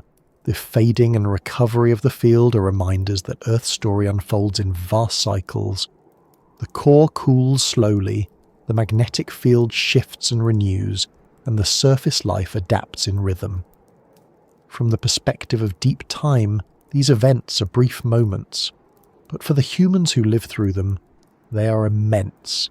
They reveal that change is not something that happens elsewhere or long ago. It's always happening even now beneath every step and breath. There's a quiet comfort in that understanding. The planet's magnetism, for all its complexity, follows simple rules. Motion creates electricity, electricity creates magnetism, and magnetism shapes motion. The process is self-sustaining as long as the core remains liquid and moving. It's not fragile in the way we imagine fragile things to be. It doesn't need maintenance or repair. It only needs time.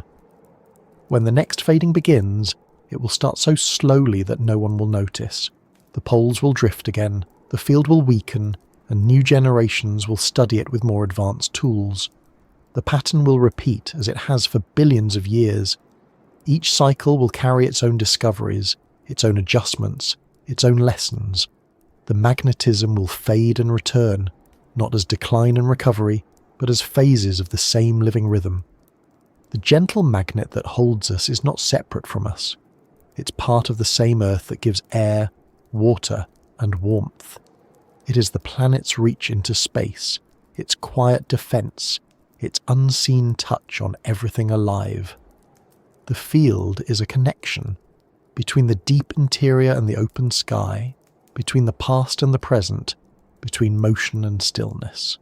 It holds the solar wind at bay, but it also holds the story of how life endures. In time, humanity will continue to live under its protection, studying it, relying on it, rarely thinking about it.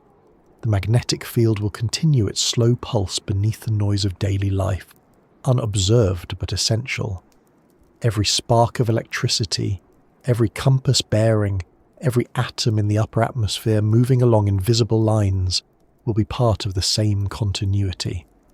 The gentle magnet that holds us will keep doing what it always has, guiding, shielding, remembering, while life unfolds on the surface above, carried safely within its invisible reach. And as long as the earth turns, the deep core will continue to stir. The flow of molten iron will continue to move, weaving magnetism out of motion, strength out of heat, and protection out of balance. It's not a force that needs to be worshipped or feared. It's simply the planet's way of holding itself together, and everything alive, knowingly or not, lives within that quiet hold. The gentle magnet beneath our feet, the silent field above our heads, and the endless rhythm that connects them across the space between.